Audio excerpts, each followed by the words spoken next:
Hey guys, tonight we're stepping into a twilight workshop where herbs outnumber rational life choices. Grab your metaphorical aprons because folklore's about to get sticky. Picture this: golden hour seeps through warped window panes, gilding dust motes into temporary constellations. Your elbow knocks a jar of juniper berries. They roll like miniature planets across splintered wood. No pressure, but medieval herbalists used those to ward off plague. And you're here dropping them like a clumsy deity. The air tastes like crushed sage and impending life decisions, sharp, earthy, with a hint of regret. You strike a match. The sulphurous hiss cuts through silence. Flame licks candlewick. Its glow paints your knuckles amber. Careful, overachiever, burning rosemary for memory enhancement sounds poetic until you singe your bangs. Again, so before you get comfortable, take a moment to like the video and subscribe. But only if you genuinely enjoy what I do here. Seriously, the algorithm's pickier than a cat, judging your bouquet arrangement. Slide your location and local time into the comments. We've got night owls from Oslo to Oahu pretending they're not doom scrolling at 3 a.m. Now, dim the lights. Maybe turn on a fan for that soft background hum. And let's ease into tonight's journey together. Dusk transforms the room into a sepia photograph, all faded edges and drowsy shadows. Your fingers skim dried lavender bundles. They crumble like ancient love letters. Ever notice how plants smell more potent at sunset? Renaissance herbalists swore twilight amplified their properties. Turns out humidity's the real MVP. A cockroach scuttles behind the mortar and pestle. You pretend not to see it. Entomologists confirmed last week that insects avoid sage. Consider that your weird fact for surviving apocalypse bingo. Your least favorite aunt would've called this place cluttered. You prefer curated chaos. Glass jars wink from sagging shelves, each labeled in your chaotic cursive. Tarragon winks from behind time like it knows you'll mix them up again. Candlelight carves your shadow against brick. It looms, stretches, becomes a stranger. Historians still argue whether ancient herbalists used hallucinogens or just really bad handwriting in their manuscripts. You're leaning toward option 3, sleep deprivation. The first star blinks through cracked glass, your cue to start. Steel shears gleam dull in the fading light. Snip a rosemary sprig. Its piney bite floods your sinuses. 17th century gardeners planted it by doorways for protection and to keep neighbors from borrowing sugar. Some traditions hold. Your pinky grazes stale wax pooled on the work table. It flakes like dead skin. You should clean this mess. You won't. Outside, a dog barks at nothing or everything. Wind sneaks through a drafty corner, jostling pennyroyal leaves in their jar. They whisper secrets in botanical Morse code. You're too tired to decipher them. 3 crows argue on the rusted fire. Escape avian critics of your bundling technique. Their caws sync with your heartbeat, or maybe it's that 5th espresso. Either way, your hands tremble. metal cordage unspools, coarse fibers rasp against calluses. You measure a span from elbow to fingertip, an old trick, efficient if inconsistent. Someone's cooking garlic next door. The scent mingles with bergamot in your oil diffuser. Culinary warfare. Your stomach growls. Ignore it, ritual first, sanity second. Urban legend claims Catherine de Medicis, perfumer, slipped herbs into her gloves for subtle poisoning. But honestly, who hasn't considered it during family dinners? Twine bites your palm as you pull it taut, knots form like imperfect promises. The candle gutters, its light wavers, then steadies. A car backfires down the block, your shoulders jump. City nights aren't exactly serenade material.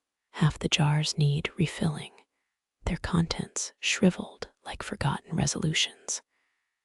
You'll deal with it tomorrow. Or never. A moth kamikazes into the flame, you rescue it with cupped hands. Wings leave phosphorescent dust on your thumbprint. Your grandmother called them soul carriers, probably to stop you from swatting them. It works. Always. Your phone buzzes, an ex's name flashes. Let it die. The screen darkens. Good. Focus on the rosemary stems. Align them eastward. Traditionalists insist it honors sunrise. But you're just hedging bets between celestial forces and muscle memory. Sweat beads at your nape, September's clinging to summer like a bad relationship. The cat clock's tail flicks, each tick slower, heavier. Your eyelids mimic the motion. 2 more bundles. Just 2. Midnight oil jokes write themselves here, except it's beeswax and poor life choices. The last knot slips, you huff, reloop it. Perfection's overrated anyway.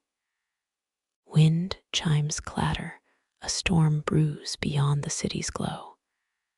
First drop hits the tin roof plink. Then another. Rain smell overtakes the herbs, petrichor, and poor drainage. You blow out the candle, smoke spirals toward the ceiling.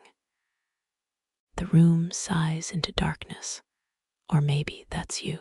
The candle's glow stretches your shadow toward shelves, crowded with glass, their curves warped by centuries of heat and haste. You wipe dust from a jar labeled Thymus vulgaris. The thyme inside crumbles to pale gold flakes when you tilt it. Preservation methods from 16th century apothecaries linger here.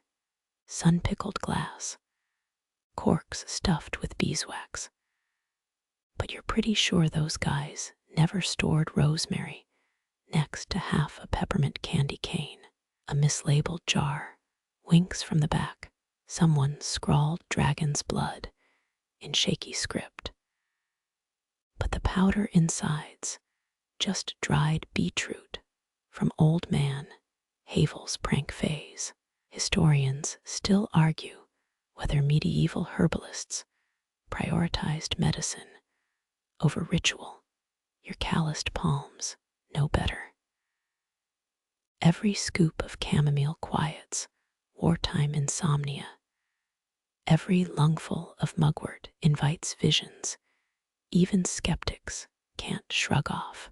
The largest vessel sports a hairline crack. Egyptian kings once traded spices in similar urns, though theirs probably didn't reek of last year's dill. You heft it carefully. Silt and rainwater sloshes beneath the stopper. 23 years steeping, if the chalk marks tell true.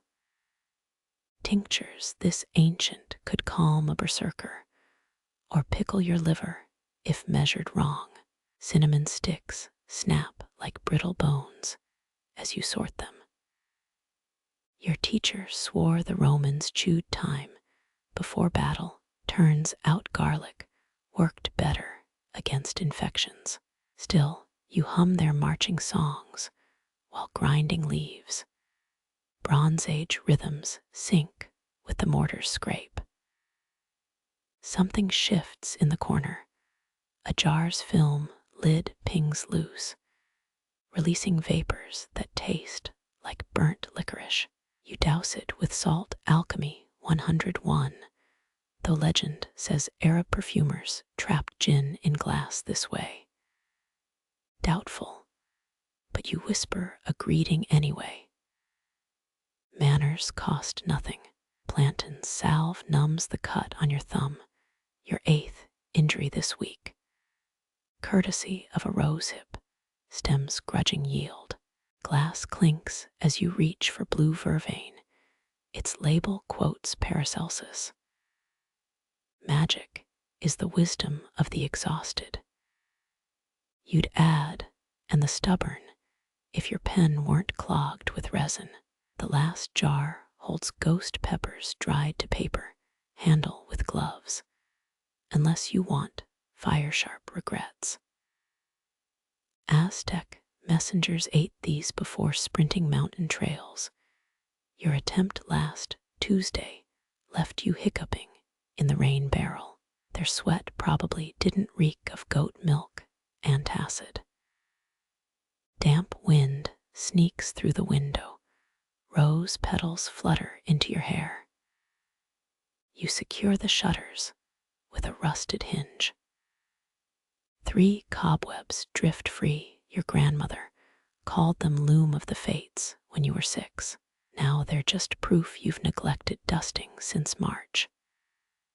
Moonlight glazes the jars as you blow out the candle. Their glass hums faintly, heat expanding. Spirits murmuring, who knows? You press an ear to the coolest one. Liquid whispers secrets older than your bones. The herbalist's lullaby, thrumming through night-blacked glass. Twine coils around your wrist like a drowsy snake, rough fibers catching on hangnails, earned from yesterday's thistle harvest. You peel off a length, the old way, teeth gripping, while your right hand pulls back. A technique linen weavers perfected in Ptolemaic Egypt. Their temple linens stretched 90 feet long, yours snaps at 18 inches. Good enough for binding sage, not so great for wrapping mummies. The ball unravels across the worktable brown strands, bisecting splinters and dried rosemary buds. You measure without counting.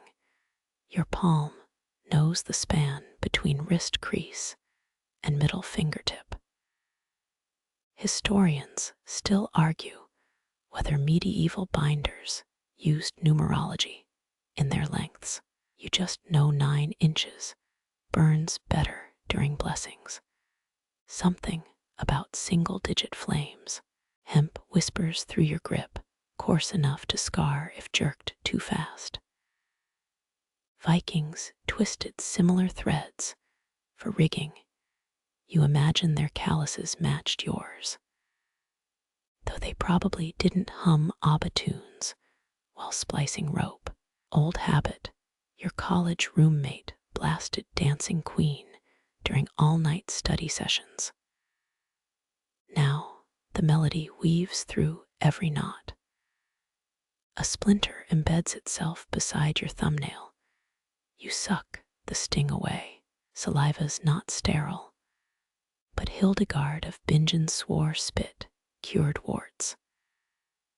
Doubtful her recipe for vision wine included crushed emeralds. The twine resists your first loop, fibers kinking like rebellious hair. You dampen it with well water trick learned from a Croatian basket maker who wove cradles from willow and gossip. Moonlight glints on the scissors, French-made, bought from a flea market's gentleman's grooming bin. They snip clean through the frayed end. Blades this sharp could trim King Louis XIV's wig if you ignore the rust smudges. You twirl the twine into figure eights, muscle memory, overriding the blisters from yesterday's lavender haul. The roll dwindles faster than expected, 30 bundles down, 47 to go. Numbers don't lie, unlike that almanac claiming sage blooms under Cancer moons. You've left plants out every July, still waiting for astrological magic. Thread hisses through your fingers. A loose fiber snags on a jar's chipped lip. Whole thing wobbles, you catch it with your hip. Crisis averted, though your great-grandmother's ghost might have cackled at the stumble. Wind sneaks through the shutter gap, strands of your hair, not with the twine. You work them into the bundle, secret reinforcements. Some Victorian seamstress probably did the same, sewing locks of dead lovers into morning clothes. Morbid but practical, the final twist takes 3 tries, left hand cramping, until the knot blooms tight and square. Your thumb finds the groove in the scissors, worn smooth by generations of herbwives. Their names are lost, but their blisters live on in your skin. You rub beeswax along the twine's length, water resistant now, unless the rain remembers old vendettas. Sailors once waxed ropes to repel sea witches. You're just avoiding soggy sage. The last cut leaves blunted tips. You toss them into the kindling tin with yesterday's mistakes. Charred failures smell like rosemary and regret when burned. Sunrise leaks through the east window. It'll dry the dew-soaked yarrow by noon, or so claims the almanac you stopped trusting last autumn. Twine ends curl on the table, a nest for wayward thoughts. You press one to your palm. It leaves a red welt shaped like a question mark. Answers can wait. Dawn doesn't bargain with herbalists or insomniacs, counting twine loops instead of sheep. You reach for the driest stalk, sage's silver-green leaves, powdered with last week's dust. Brittle stems snap easier, an old Roman trick for harvests done post-Lupercalia. They believed February winds hardened herbs, though their cooks probably just needed deadline motivation. Your thumbnail finds a growth ring, ridged memory of drought summers. Snap, the stalk breaks with a sound like greenwood kindling. Historians still argue whether Alexandrian apothecaries used sage in embalming. The earthy citrus scent says yes. Your sinuses flare at its peppery punch. Leaves cling, you pluck them into the mortar. Crushing releases menthol-sharp fumes, a nasal rebellion against sleepiness. 17th century duelists sniffed sage before pistols at dawn. Stupid tradition, but understandable. The cat sneezes from her perch, tail flicking judgment at your clattering pestle. 3 clockwise grinds, grandmother's rule. Sunwise for blessings, widdershins for hexes. You wonder who first decided rotation direction mattered. Some bored monk doodling marginalia, probably. The paste thickens. Add honey to glue it to linen strips. Moonlight glazes the work table. Your shadow mimes the motions of long-dead herbalists. A Byzantine manual claimed sage could tell if lovers lied, make them hold a burning sprig. If it crackled, cheater. You tested once, nearly torched your ex's sleeve. Fingers scoop sticky green pulp. It strings between thumb and forefinger like ectoplasm. Paracelsus would have charged extra for this consistency. You smear it on a bandage.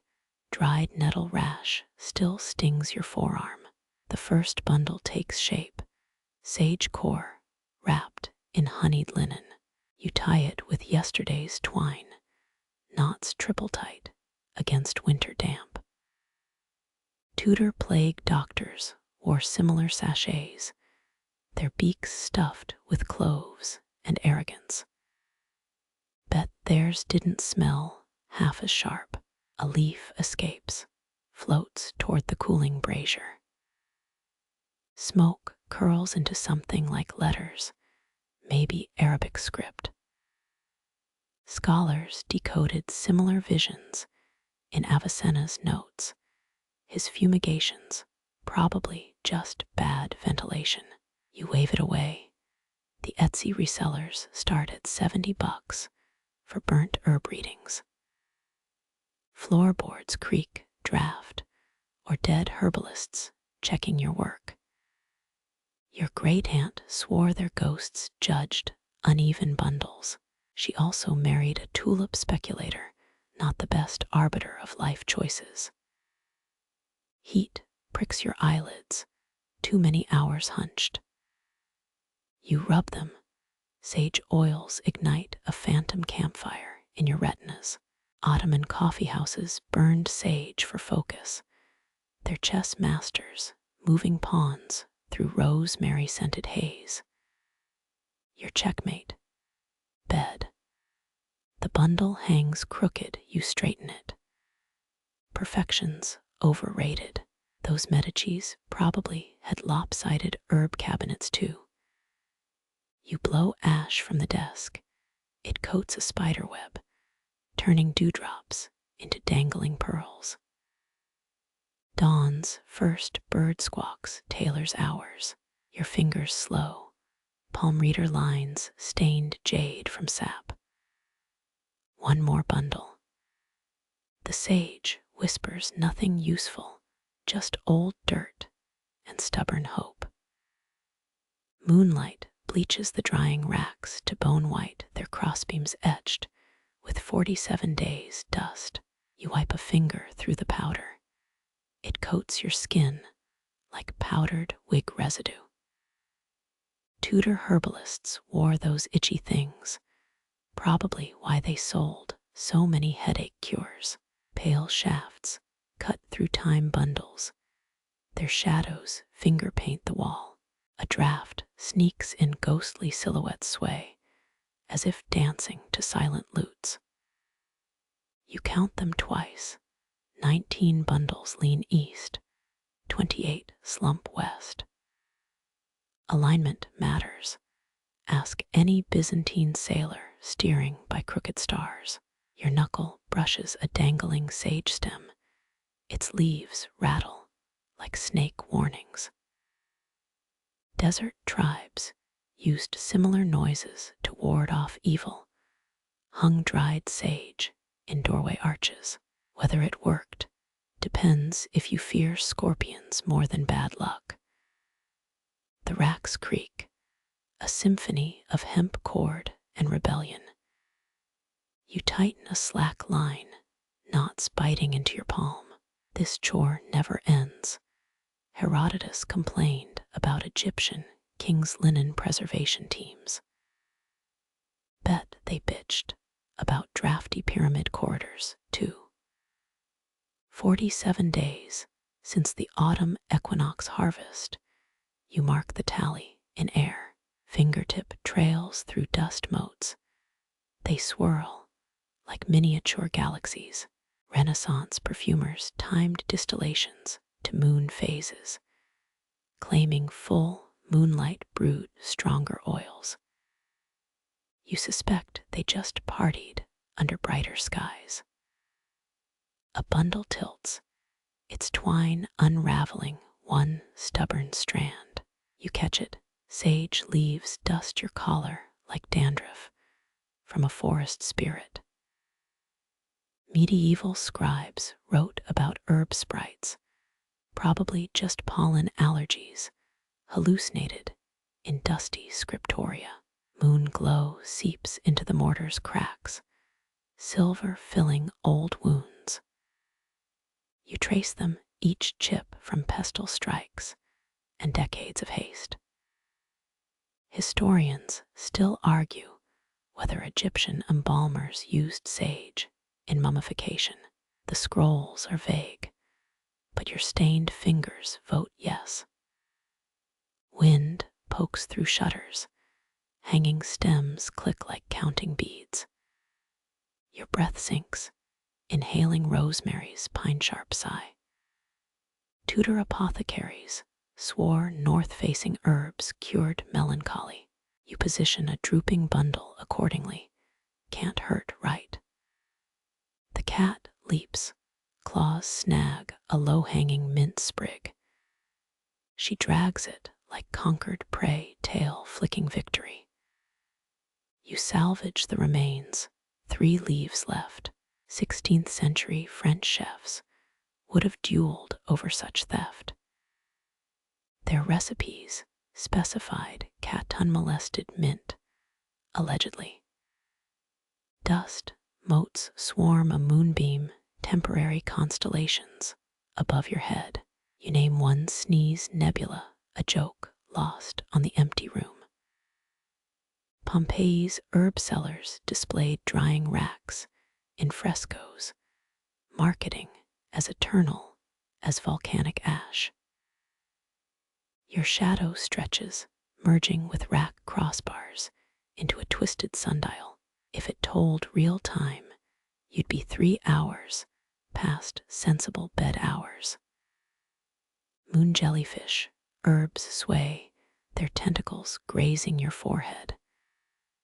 A leaf crumbles, you catch the pieces mid-fall. 3-point shot into the compost bucket swish. Olympic herbologists never existed, though Persian physicking manuals boasted impossible tonic recipes. Camel's milk and powdered lotus, sure, that'll cure your gout.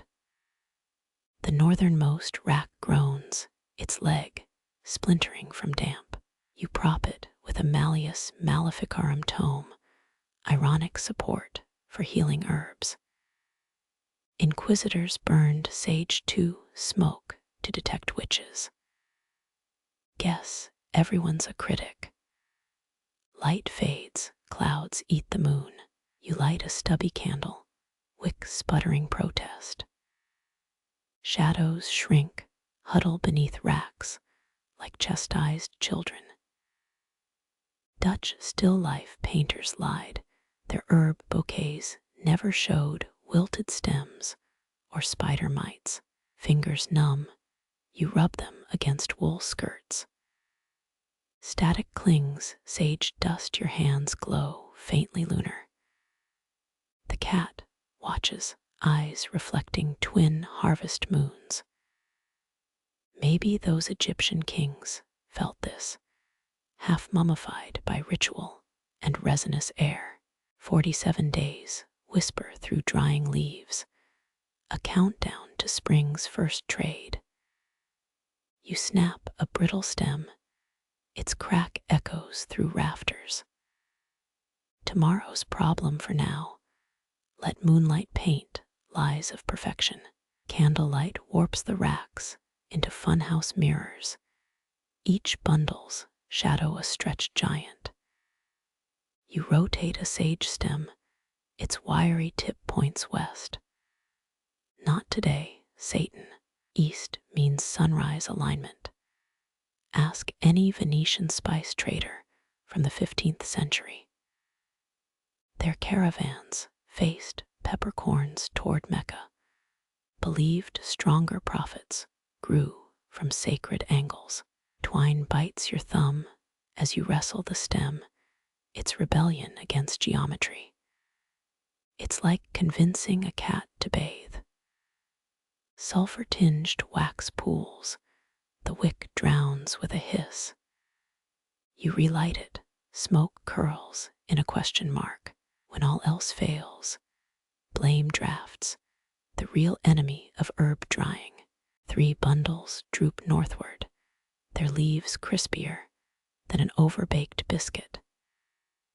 You detach one, scrape resinous sap from the twine. Tudor housewives saved the stuff, sticky salve, for mending broken teacups. Historians still argue whether it actually worked or just smelled polite. The cat bats a stray stem, it skitters into shadow. You retrieve it, 15 inches of defiance, now bent like a shepherd's crook. Medieval sailors used malformed herbs as bad luck charms, tossed them overboard to appease waves. Imagine the ocean floor, a garden of botched botany. Dust motes swirl through candle beams. You sneeze into your elbow. 16th century sneezes required blessings. Hence the term Gesundheit industry you just invented. Your elbows itch from wool sleeves, scratching sounds like crinkling parchment. Hours stretch. Each rack adjustment feels like untangling auditioned headphone wires. A crooked stem snaps. Citrus bitter scent pricks your eyes. No salvaging this one. You toss it into the dream pillow pile, stems too damaged for sale. Aztec healers stuffed warriors, pillows with crushed sage, promising visions of jaguar spirits. Results may vary, less battle trauma, more allergy-induced nightmares. Your cheek brushes a dangling rosemary sprig, needles cling like stubborn burrs. Renaissance portraits show nobles wearing herb crowns, fashionable and mosquito repellent. You fashion a lopsided garland. The cat hisses. Apparently rosemary offends her royal sensibilities. North-facing stems mock you, drooping lower, as if weighted by spite. 8 attempts later, they still resemble arthritic fingers. 17th century drying manuals suggest singing to stubborn plants. You hum a sea shanty. The rack creaks in protest. Moonlight bleeds through a shutter slit. Your shadow becomes a many-armed deity of frustration. Floorboards groan as you shift. Splinters wage guerrilla warfare on your knees. Ottoman herbalists prayed on silk cushions while processing herbs. You've got splinters and resentment close enough. The cat pounces. A draft chases her tail. Bundles sway, brittle leaves rain down like confetti at a saint's parade. You catch a mint sprig midair, tuck it behind your ear. Saint Hildegard prescribed mint for excessive night thoughts. Doesn't specify theft by feline accomplices. Candle wax hardens into a frost-like crust. You pick at it absently. One flake lands on your tongue. Paraffin, never tasted so medicinal. French revolutionaries ate herb-infused wax during bread shortages. A fact too grim for dinner parties. One bundle finally obeys. Its stem arrows east like a sun-seeking missile. You stake it with a rusty nail. Improvised ritual meets hardware store. Archaeologists found similar nails in Pompeii herbariums, probably held up laurel wreaths for equally fussy nobles. Wind sneaks through the wall crack, a hissing referee in this vegetative tug-of-war. Your braid unravels, hairpins repurposed as plant stakes. Tudor women sold their pins during lean times, hence the term pin money. You're investing in botany instead. Midnight bells clot the air, thick, slow chimes from the village steeple. Each gong rattles the racks. Herbs shiver like courtiers before a moody king. You count 12 tones, sip cold lavender tea from a chipped mug. Mongol warriors drank sage infusions, kept them alert between pillaging shifts. The cat naps in a dented copper bowl. Her snores sync with the ticking wall clock. You realign the last northward trader, twine strangling its stem into compliance. Patience unravels like twine, but tomorrow's gale will test every knot. For now, the east-facing ranks stand saluting dawn's distant promise. Candle smoke spirals toward the rafters, your whispered thanks chasing the upward curl. Words hum in your throat, not Latin chants, but earth's blunt poetry. Thanks for roots, thanks for rain, thanks for not molding yet. The 14th century nuns of St. Hildegard sang similar gratitudes. Their herb gardens still flourish in rhinestone ruins. You crush a thyme sprig between palms. Its oils stain your lifeline.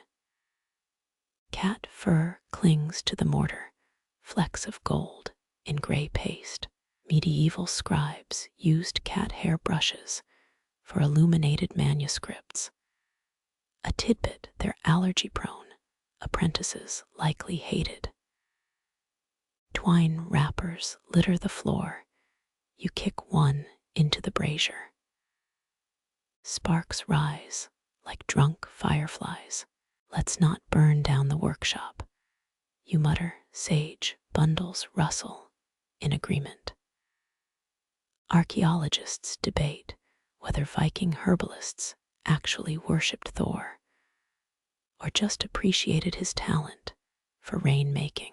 Your pinky traces a glyph in the dust, an alga's rune for protection. Not commitment, just habit. Great-grandmother's voice murmurs in memory, words shape worlds, child. You argue with ghosts often. This one favored dill tea and divorce advice. Resin coats your knife blade, scraping it clean feels sacrilege. Persian apothecaries sold herb-encrusted tools as relics, claimed they cured sheep pox. You're skeptical, but keep the gunk in a thumb-size vial anyway. A thrush's nest crumbles in your apron pocket, found it beneath the willow last spring. Eggs gone, just twigs and stubborn hope. Renaissance herbalists believed nests held Earth's secrets, placed them under pillows for prophetic dreams.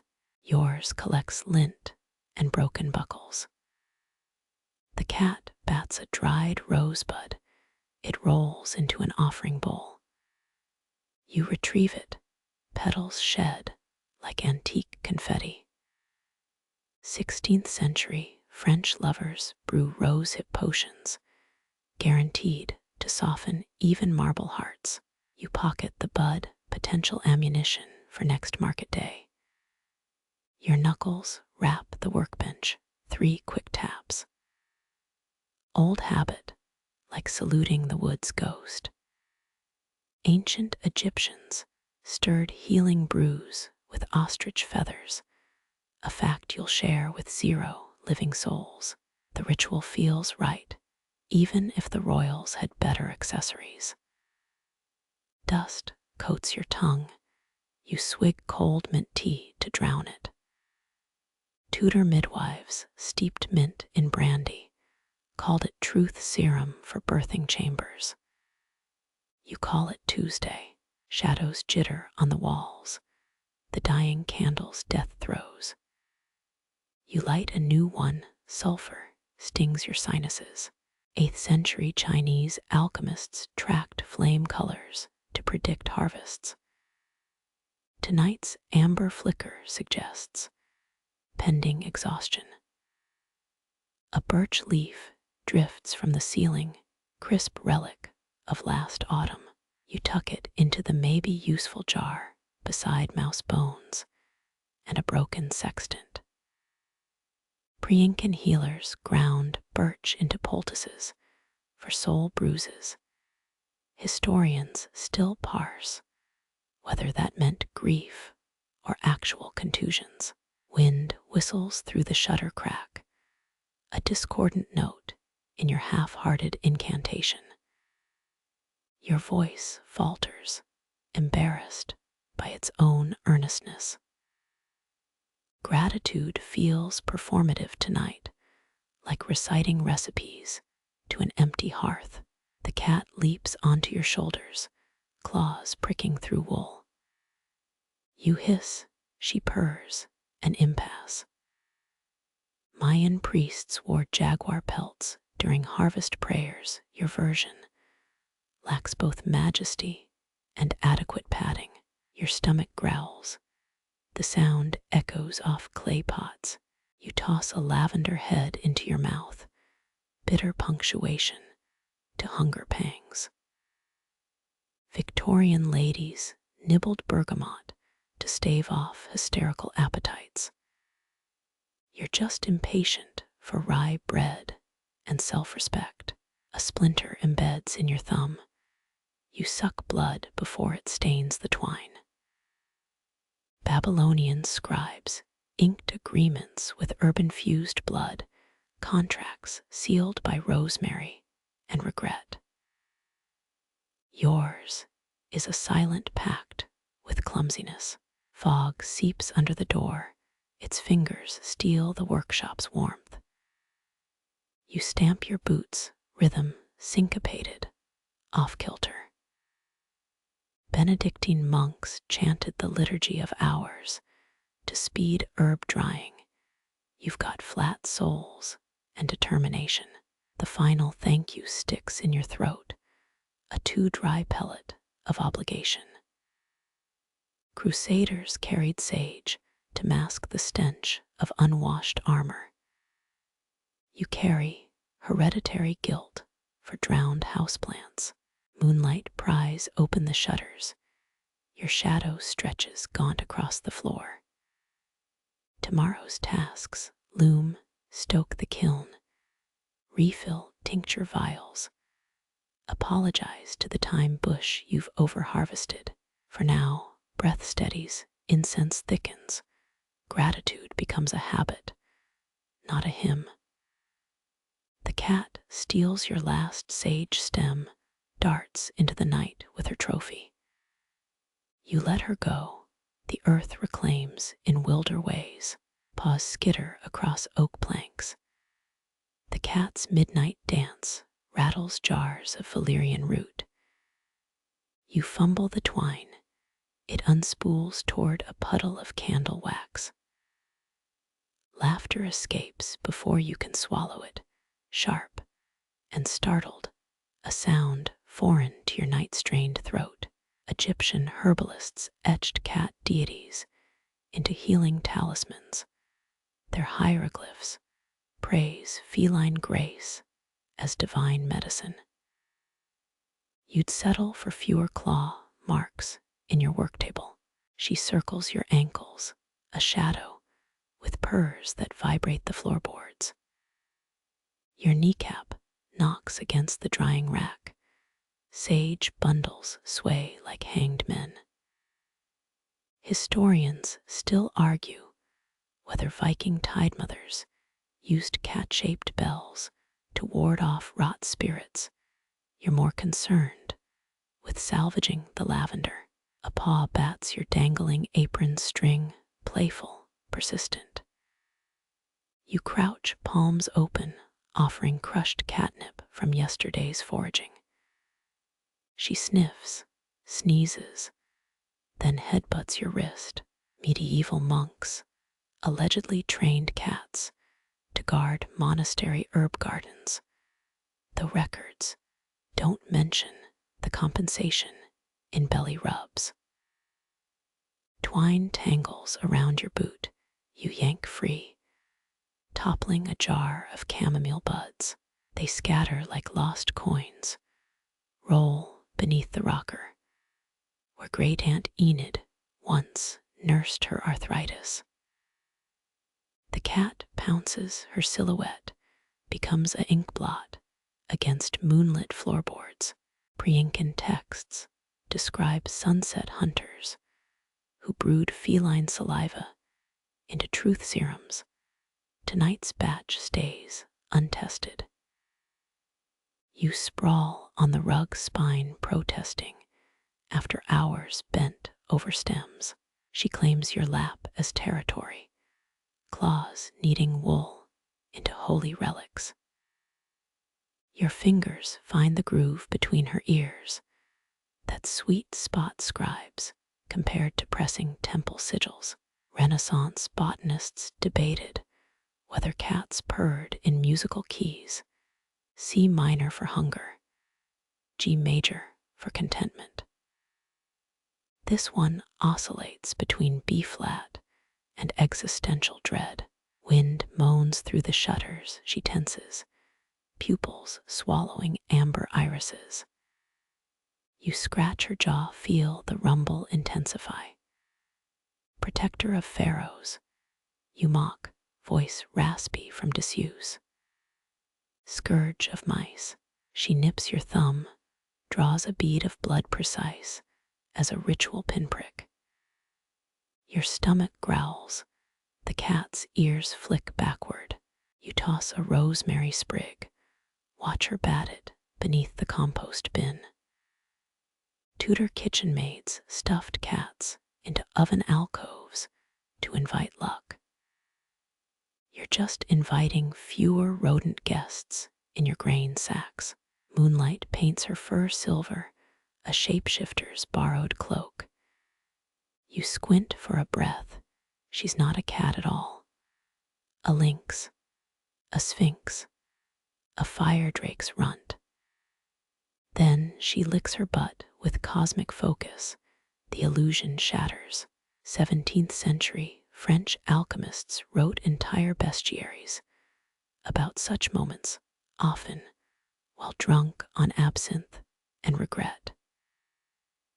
You rise, joints cracking like walnut shells, and relight the guttered candle. She follows, tail hooking around your calf. The twine's a lost cause, chewed into hemp confetti. You shrug, untangle a fresh strand from the chaos drawer. Some sect of Tibetan monks supposedly meditated, while cats knotted prayer threads.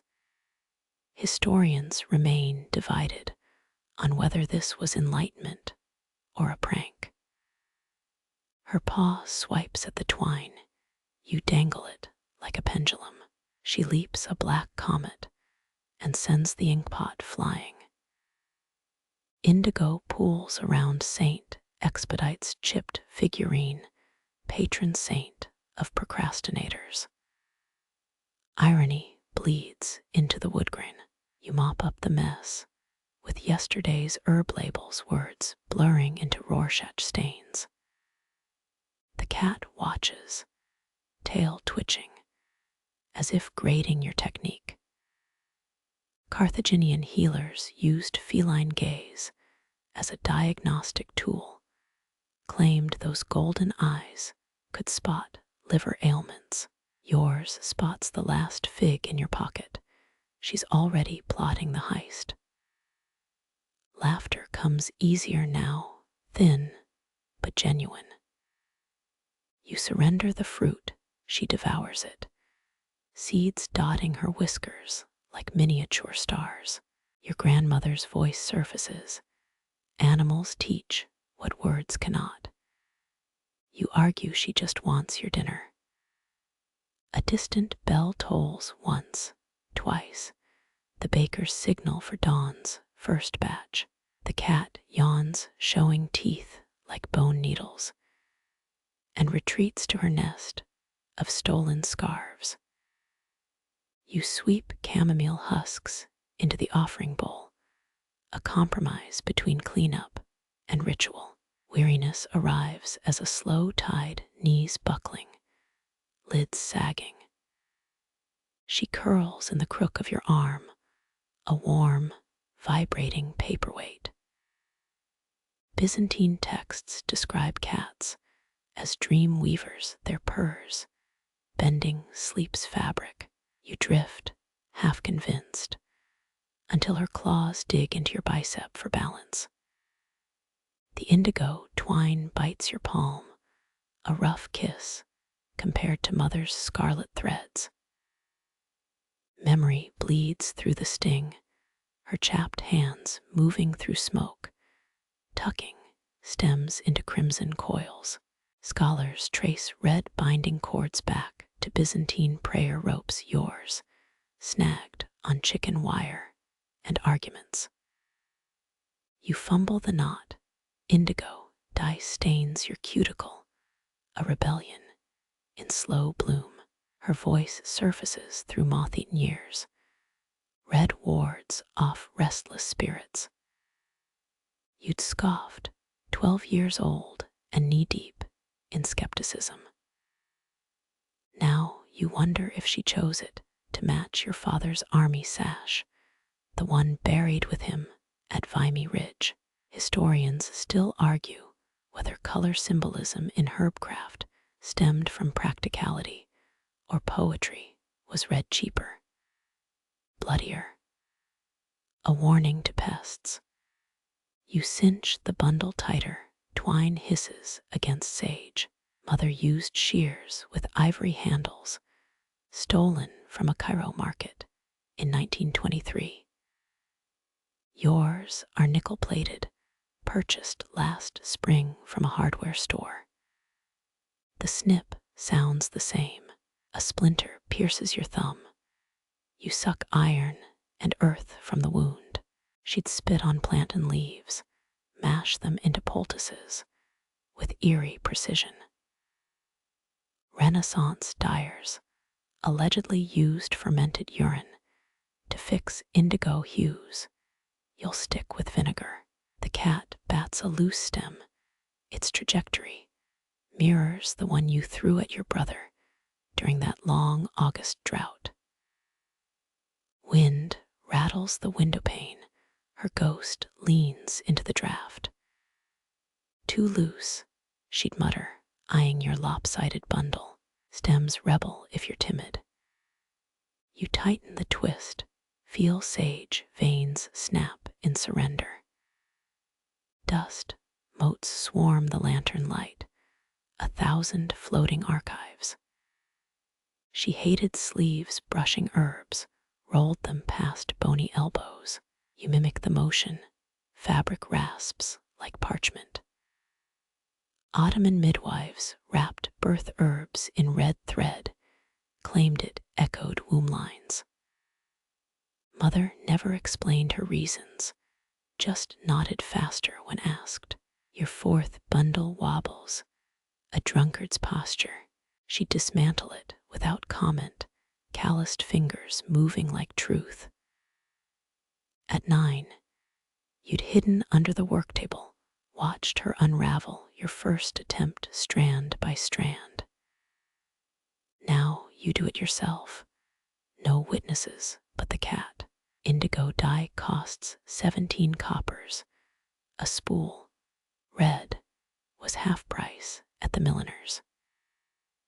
You chose blue for the ache it leaves under fingernails, a stain that says I was here. Mother's scarlet loops haunted your nightmares for months after the funeral, snakes coiling around her cedar box. Twine ends fray. You singe them with a candle flame. Smoke curls into a language she might have understood. The cat sneezes twice, and you swear it sounds like laughter. Moonlight warps the shelves into monoliths, jars of yarrow, and mugwort loom like judgmental uncles. She'd kept a thimble of soil from her mother's grave, sprinkled it over each bundle. You use river sand. It sticks better to damp twine. A splintered fingernail catches thread. You bite it clean. She'd have slapped your wrist for that. Mouths off limits. She'd bark, the only rule not etched in riddles. The iron taste lingers, burns away the last of her phantom instructions.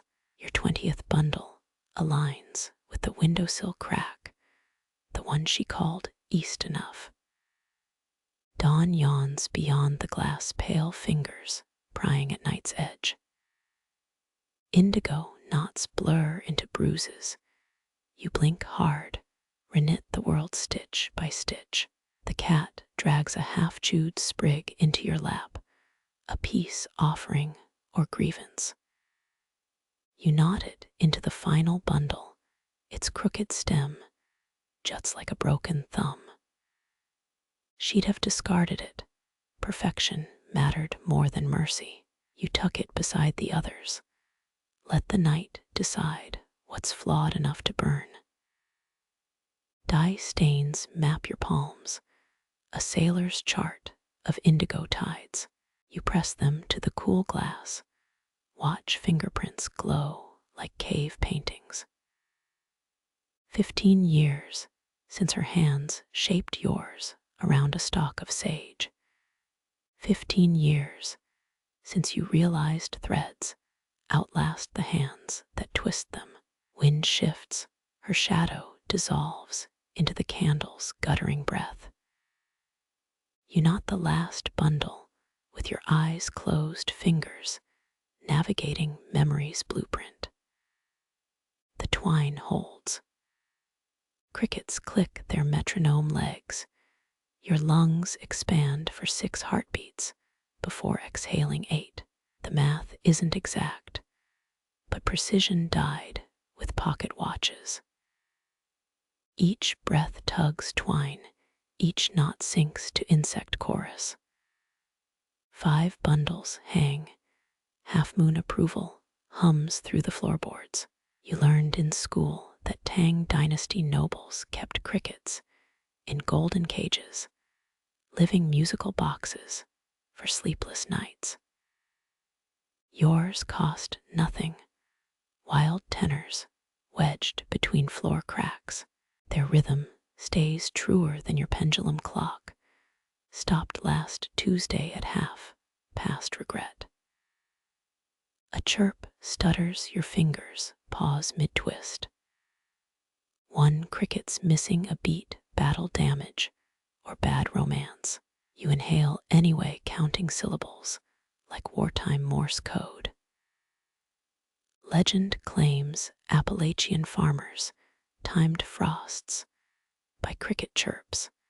Subtract 40 from their nightly tally, divide by 3. You tried it once, woke to tomatoes slumped like deflated lungs. Twine rasps against sage. Your blisters harmonize with insect legs. Historians still argue whether Aztec star readers used katydid clicks to track celestial shifts, or just had vivid mushroom habits. Either way, you're clocking 7 knots per cricket stanza. Not bad for someone who failed arithmetic twice. The cat flicks an ear bug radar scanning through plaster. Her tail counts a different rhythm, swish 2-3, the drum roll before pouncing. You drop sage, grab her scruff half a breath too late. Dirt sprays from upended jars, Mugwort drifts like bitter snow. Curses drown the cricket's song until laughter elbows its way through. This used to be sacred. Now it's a vaudeville act with paw prints. Ottoman herbalists allegedly trained cats to guard drying herbs, a fact you'll file under optimistic lies. You rebuild the bundle, crooked but compliant. Crickets reboot their chorus, 6 in, 8 out. 13 stitches this time, unlucky number. Maybe. But 13th century Welsh healers swore odd knots trapped malicious spirits. You add a 14th, let rival superstitions duel it out. Plants talk through their roots after dark. That's the rumor anyway. You press a palm to the work table, feel 50-year-old pine grain. If it's gossiping, it's probably mocking your lopsided craftsmanship. Moonlight stretches the cat's shadow into a panther. She yawns, unimpressed by transformations. Breathe in mold and cat fur and the sharp tang of rebellion. A dried chrysanthemum crumbles in your fist, golden dust clinging to sweat. Victorian insomnia cures involved chrysanthemum tea, and listening for train whistles, which explains their nervous architecture. Your father's pocket watch hides in the cedar chest, its rusted gears choked with 1926 tobacco. You tell guests its broken truth is its ticking felt like a subpoena. Crickets don't judge. They just accelerate when you lag. The neighbor's goat bleats 4 a.m. requiem for trampled cabbages. You hum through closed lips, tune warring with insect tempo. One bundle left twine coiled like a question mark. Medieval monks blamed crickets for distracted prayers. Ironic, given their own wine cellars. Dawns a rumor behind the pines. You knot the final stem backward. Intentional imperfection, a handshake with chaos. The last cricket falls silent, sated or dead. You'll never ask. Breath steadies to 10 counts. No music, but your pulse. Let historians squabble over insect chronometers. Tonight, you and the crickets painted time in sage green strokes. The cat snores final note in nature's concerto as darkness peels away in strips. The flame leaps hungry as you crumble sage between thumb and forefinger. Smoke coils upward, a lazy spiral skewing clockwise. Your exhale sends it wobbling, but the pattern holds. Old Mrs. Voss swore clockwise smoke meant ancestral approval, though she also believed fog carried pirate curses. Candle wax puddles around bronze petals. You nudge the brazier closer. Ancient Persians burned sage in silver bowls during lunar eclipses. Or so the crumbling textbook claimed. Your version's less glamorous, a chipped soapstone dish from the charity shop. The leaf blackens, edges curling like burnt parchment. Heat kisses your palm, a dare you've accepted since age 9. 13 burns scar your left wrist, a tattoo of foolish curiosity. Renaissance apothecaries tested herb potency by burning them over sleeping patients. If they didn't wake, the batch was sufficiently robust. You prefer waking customers. The cat sneezes twice her verdict on sacred smoke. You flick a crumb of resin her way. She bats it beneath the cupboard. 17th century herbalists added catnip to purification bundles, secretly, to keep felines from sabotaging the process. A trick you'll try next harvest.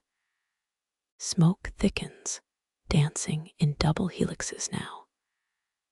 Your eyes water, blurring the workshop into a watercolor smear. There's a reason medieval illuminators painted saints with red-rimmed eyes. Those monks were permanently smoked like kippers. You grab the iron tongs, nudge the ember. A spark escapes, dies on the salt-scattered floor. Pre-Columbian shamans read omens in how sparks moved southward for drought, north for invaders.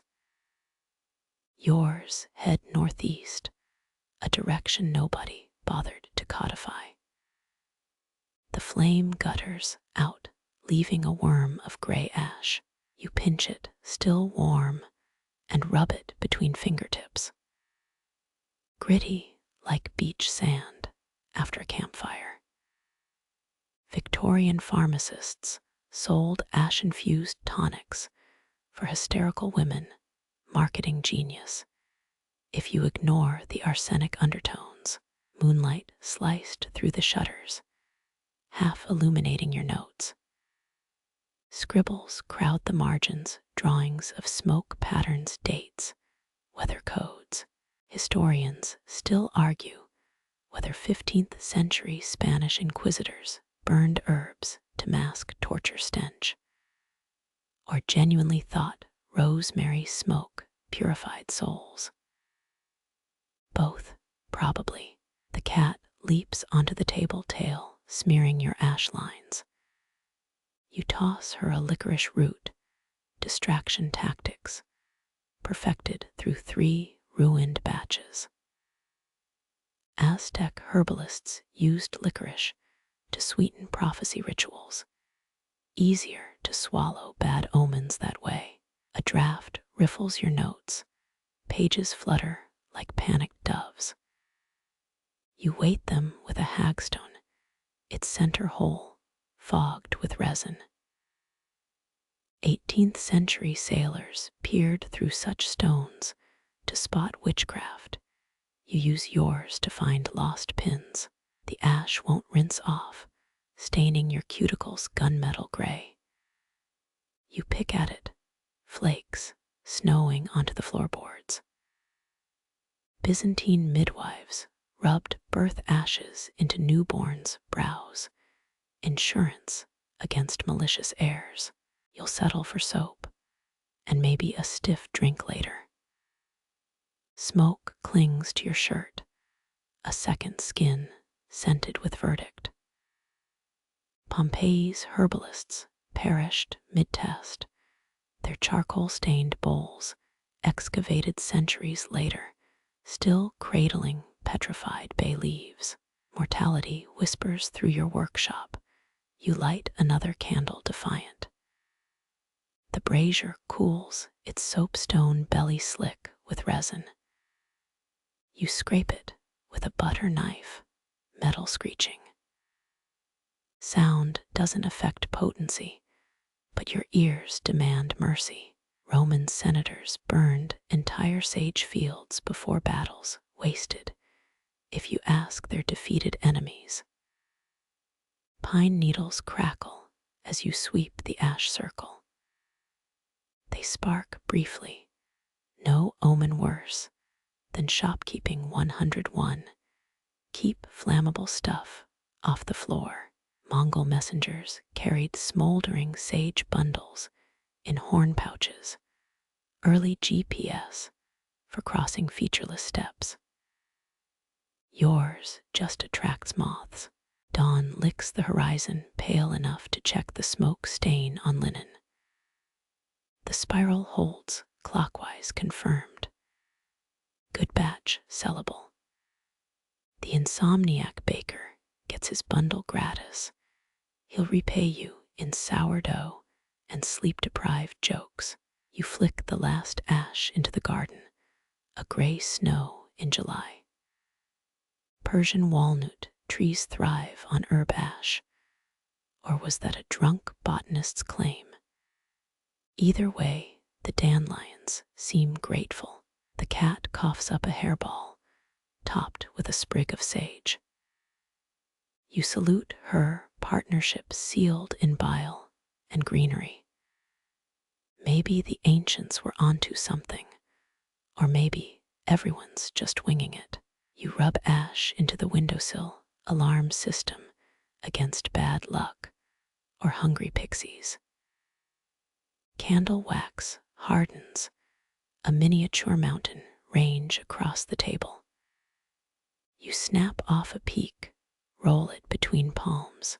Tudor candle makers added sage to wax for clarifying the humors. Also made homes smell less like unwashed feet. Wind sneaks through the cracked window, ash swirls resurrected. You let them dance, clock face forgotten. Time's a smoke ring, no start, no end, just the spin before dissolution. The cat bats at a drifting flake, her purr sinking with the last cricket's yawn. The welt blooms, angry, a red moon rising on your thumb's ridge.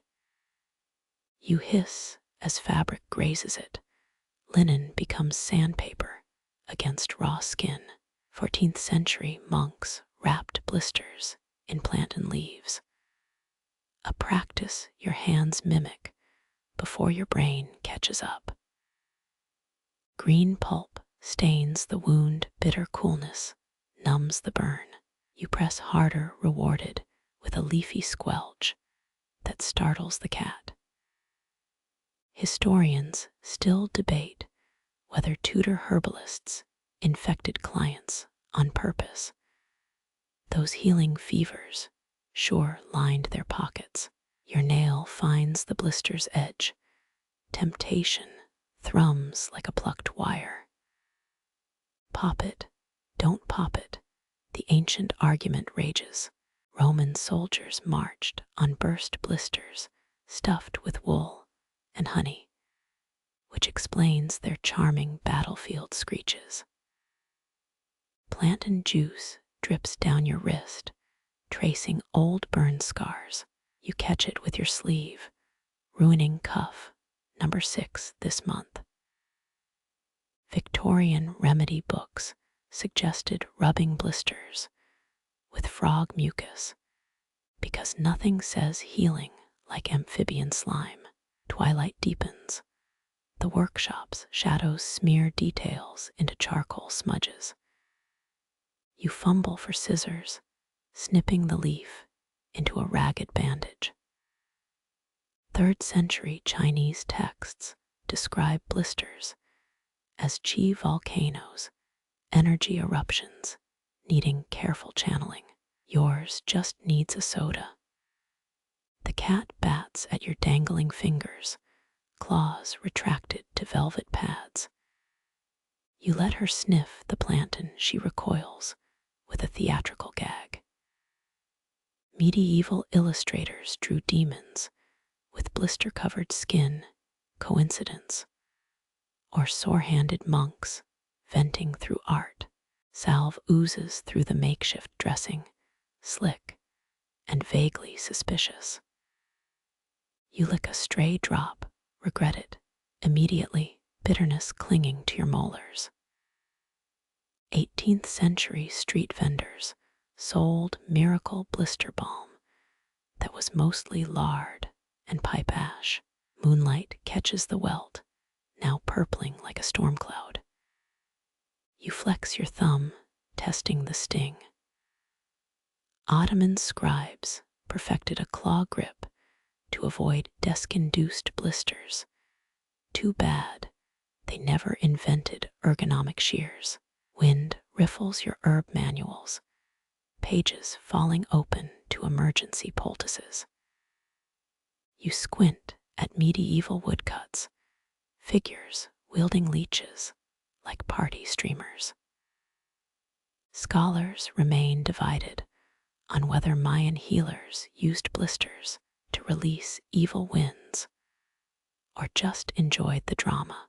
The plantain slips, you pin it with a lavender sachet. Pressure dulls the throbbing, turning it into a distant drumbeat. Renaissance duelists soaked their hands in brine before sword fights. Callous prep, masquerading as machismo.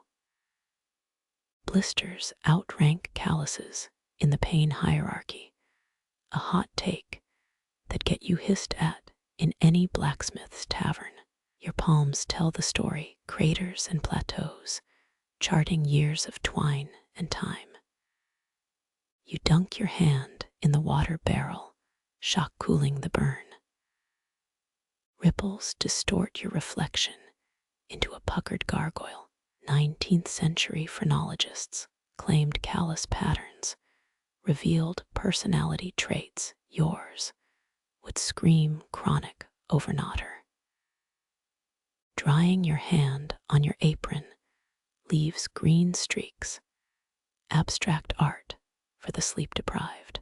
The cat disapproves her tail, flicks twice, the international sign for clean up your mess. Calluses armor you against splinters and hot handles, blisters. Betrayals from within. You press the soggy plantain plaster tighter. Napoleonic soldiers stuffed boots with moss to prevent blisters, then marched straight into Russian winters. Your thumb pulses, persistent as a metronome. You rummage for willow bark, chew it into a pulp, ignore the astringent kick. Edwardian nannies swore by urine compresses for blisters, a fact that makes modern hikers clutch their water bottles. The workshop clock wheezes, 3 in the morning yawns wide.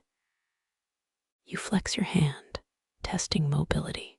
3 centuries back, a blistered healer kneels in the same moonlight, wrapping herbs on hands, just as rough. Time folds, you share a grimace across the years. Plantain dries stiff, crumbling when you peel it off. Fresh skin glistens underneath, tender, but intact. You blow on it, a habit from childhood scrapes, breath as makeshift magic. Dawn's first sparrows argue outside. The welt's crimson fury fades to pink, another badge for the collection. You reach for the sage twine, ready to knot your way toward sunrise. Twine bites into your thumb's fresh scab as you tie the 16th bundle, crisscross, loops growing sloppier by the knot. One twisted stem pokes free. You tug it flush, mockingly. It springs back like a defiant eyebrow. Roman bathhouses strewed lavender on wet floors, practical aromatherapy for sandal-blistered feet. The bundle slips, suspended midair for a traitorous heartbeat, then explodes against flagstones. Stems skitter like pickup sticks. Half under the workbench, 2 brave rebels rolling toward the cat's paws. Reconstruction-era herbalists debated storing bundles in clay pots versus linen sacks, the answers written in your disaster zone. You kneel, knees cracking like walnut shells, and begin sorting. Whole stems go in the salvage pile. Shattered leaves join the dream fodder heap. 17th century sleep manuals swore crumbled sage under pillows warded off plague visions. Your grandma called it old wives' tailies with extra steps. The cat bats a stem, chasing it between mortar and pestle. You rescue the fugitive herb, its tip now gnawed to fringe. Persian rug weavers tucked sage into carpet knots for protection, a fact that explains why antique dealers always sneeze. 3 stems lie snapped at the midpoint, too short for bundling, too potent to compost. You cradle them like fallen soldiers, destined for the muslin pillowcase hung above your bed. Historians still argue whether medieval nuns hid love letters in herb bundles or just really fruity prayers.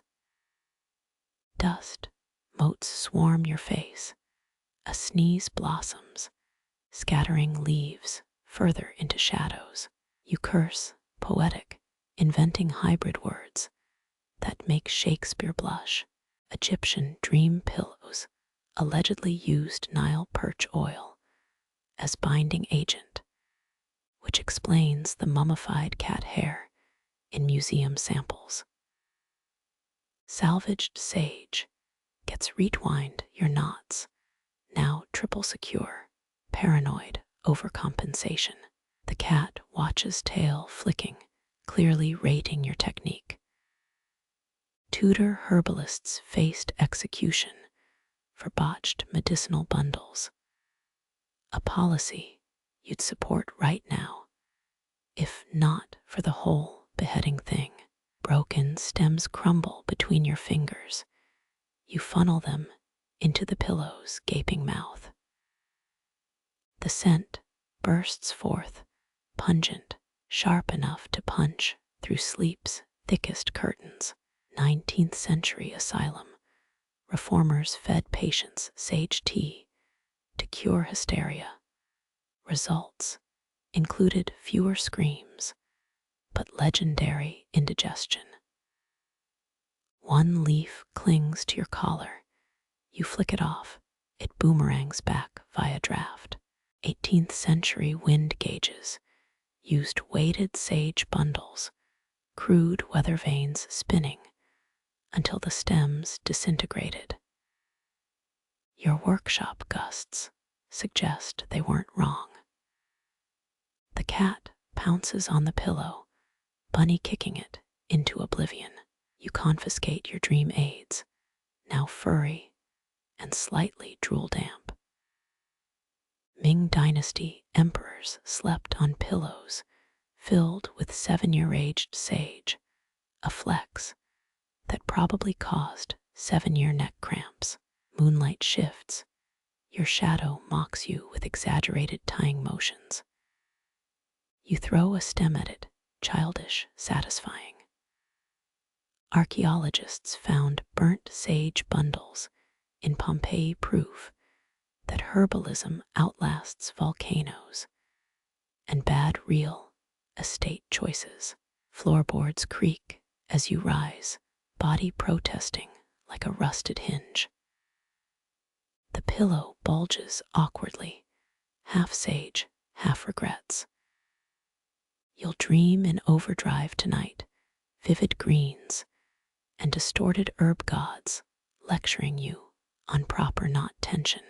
Threading the pillow into its hanging cage, you spot a leaf stuck in your braid. Let it stay, a fragrant souvenir. Victorian occultists claimed sleeping with sage unlocked ancestral memories. Tonight, you're ready to yell at your great-great-grandma's bundling form. The cat claims the abandoned pillowcase, curling into a sage-scented loaf. You let her win this round.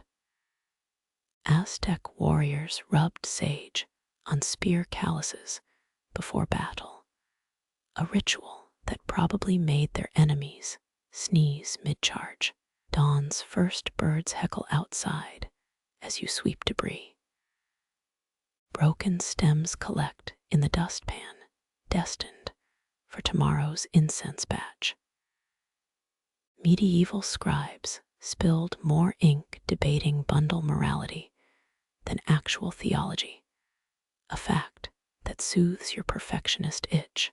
Your palm finds the dream pillow lumpy, but alive with potential. Somewhere, an Egyptian pharaoh's ghost nods approval or maybe indigestion. You switch off the lantern, embracing the dark, as the cat's purrs sync with rustling sage. Chaos managed for now. Tomorrow's problem waits on the workbench. Tonight, the broken pieces get their turn to speak. A lute's whine slips through your cracked window, a discordant lullaby that curls around your aching wrists. Troubadours once serenaded castles with these same melancholy chords. Courtly love, served with extra side-eye and strategic flat notes. Your neighbor's rendition lacks medieval flair unless count accidental plucks, sounding like a cat stepping on a harp. Historians still argue whether Renaissance luthiers lined instruments with lead foil or just recycled tavern tankards. You catch the rhythm, 3 quick twists per sour note, twine biting grooves into your thumbprint. A high string shrieks, your latest knot jerks tight, threatening to garrote the sage bundle mid-ritual. Ottoman musicians tucked saffron threads under lute strings, a quirky vibration trick lost to cheap imitations. The melody staggers a drunkard's dance through minor keys as you fumble the next stalk. 16th century surgeons prescribed lute music for digestive issues. Results included elegant burps, but zero cured colic. Damp air warps the notes. They arrive bent, like a funhouse mirror's take on requiems. You count the misfires, 17 sharps where flats should dwell, twine looping in defensive patterns. An off-key crescendo rips through the room. Your cat bolts her tail, bushy, with musical spite. Elizabethan sheet music hid treasonous codes in lute tablature, a fact you whisper to the fleeing fur missile. The song dies mid-phrase. Silence rings louder than any chord. Your hands hover twitching, still tied to the ghost of rhythm. Venetian gondoliers adapted lute tunes for their bastard cousins, the mandolin, but never admitted it sober. You hang the final bundle, its stems quivering like plucked strings, caught between vibration and stillness. Dawn scratches at the horizon, pale light, revealing 83 knots snarled with acoustic rage. An inhale, sage and resin sting your throat, the lute's ghost humming in your molars.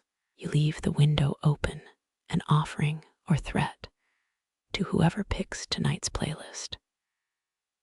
Dampness licks your ankles first, a creeping chill that smells of cellar mold and unfinished business. You whirl too slow as night's exhale condenses on every surface. Sage bundles shiver, their leaves already darkening, and panic tastes like iron filings under your tongue. Medieval herbalists draped linen sheets over drying racks, an early moisture barrier. But you forgot yours at moonrise.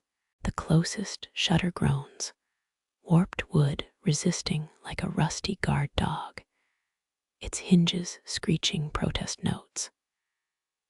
Your palm slams the frame once, twice, until it snaps shut with a crack that echoes through the workshop. Historians still argue whether 15th century apothecaries encouraged slight dampness, believing it relaxed the herbs, or just had terrible roofs. 3 more shutters to go, each jam swollen with decades of humidity and poor life choices. You brace against the next one, knee pressed to damp oak muscles, straining as rot-scented dew drips down your collar. The cat watches from her stolen perch, a shelf, now pooling water around mint jars. Helpful, you mutter, wiping mossy residue on your apron, and she blinks with practiced innocence. 18th century French perfumers paid thieves for cobwebs, a quirky anti-mold hack. But you'd rather risk mildew than touch those sticky threads. A droplet hits your eyelid, cold as a widow's kiss, as you wrestle the third shutter into submission. One left, its bottom hinge dangling by a single nail, swinging like a hanged man's foot. You catch it mid-swing, splinters biting your palm, and shove it closed with a hip check that make a tavern brawler proud. The room dims, moonlight reduced to slim gold veins between crooked planks, as you scramble toward the racks. Fingertips graze sage stems, still dry at the cores, but the outermost leaves slump like defeated flags.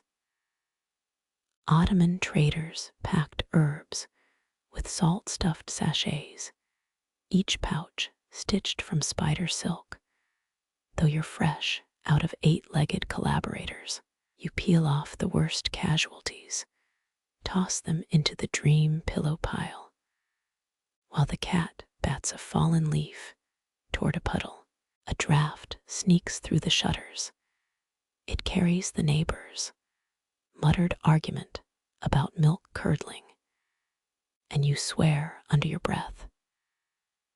Tudor housewives blamed dew-soaked herbs for souring beer, a fact you whisper to your jars as you reposition them. Steam rises from your kettle. You dump yesterday's rice into a cloth sack, creating a desperate DIY desiccant. The cat sneezes twice as you nestle the warm bundle beneath the most vulnerable stalks. Midnight trickles onward, each droplet on the ceiling counting seconds like a water clock gone feral. You crouch, ear pressed to a shutter, listening for the hiss of condensing fog. Some claim the Maya fermented damp herbs intentionally, a murky debate you lack the energy to untangle tonight. Your fingers find the last dry rag, a faded sundress turn towel, and drape it over rosemary crowns like a threadbare crown. The cat curls on your abandoned stool, her fur gleaming with mist, as you tally the salvageable sage. 79 bundles spared, 13 downgraded to kindling, and 6 leaves pressed flat for tomorrow's apology note to the baker. Dawn remains hours off, but the workshop's breath steadies, its walls creaking into damp equilibrium. You collapse onto a sack of barley, arm flung over your eyes, as the cat purrs a victory march. Cool air still slips through cracks, a persistent draftsman sketching goosebumps down your spine. But the crisis tilts toward managed ruin. Somewhere beyond the shutters, a lone cricket revives its song 3 notes up, 2 down a rhythm almost like forgiveness. Your pinky hooks the final spool, twine whittled down to a thumb's width. The last sage bundle sits half-dressed, stems aligned eastward like compass needles stuck on home. You loop the cord once, twice, nodding with the efficiency of someone who's tied 49 others tonight. The fiber snaps mid-pull, a clean break that leaves the bundle dangling from your fist. 29 siblings already sway overhead, silver leaves rustling like coin purses shaken by ghosts. For the 30th, the baker's bundle. You yank open your apron pocket. Emergency twine spills out, scraps salvaged from onion sacks and broken lute strings. Blue jay feathers nestle in the tangle remnants of a failed protection charm from April. Your thumbnail tests each thread, discarding anything that won't hold through a sneeze. Ancient Egyptian bakers wore wartime garlands. They believed it sharpened focus during pre-dawn kneading. But your neighbor prefers quieter remedies. You pluck a hairpin, bend it into a makeshift needle, and splice 3 frayed strands. Twisting them tight births a Franken-twine ugly but strong. The cat bats a feather your way, helpful for once, as you thread it through the sage stems.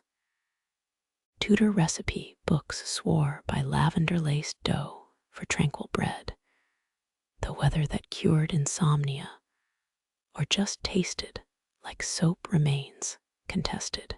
Halfway through the knot, your elbow knocks ajar, rose hips cascade across the floor like misplaced chess pieces. The final twist holds crooked but earnest. You dangle the bundle. It spins slowly, casting a spindly shadow that almost touches the baker's uneaten rye loaf. Historians still argue whether medieval herbalists gifted bundles as medicine or covert payment for overlooked debts.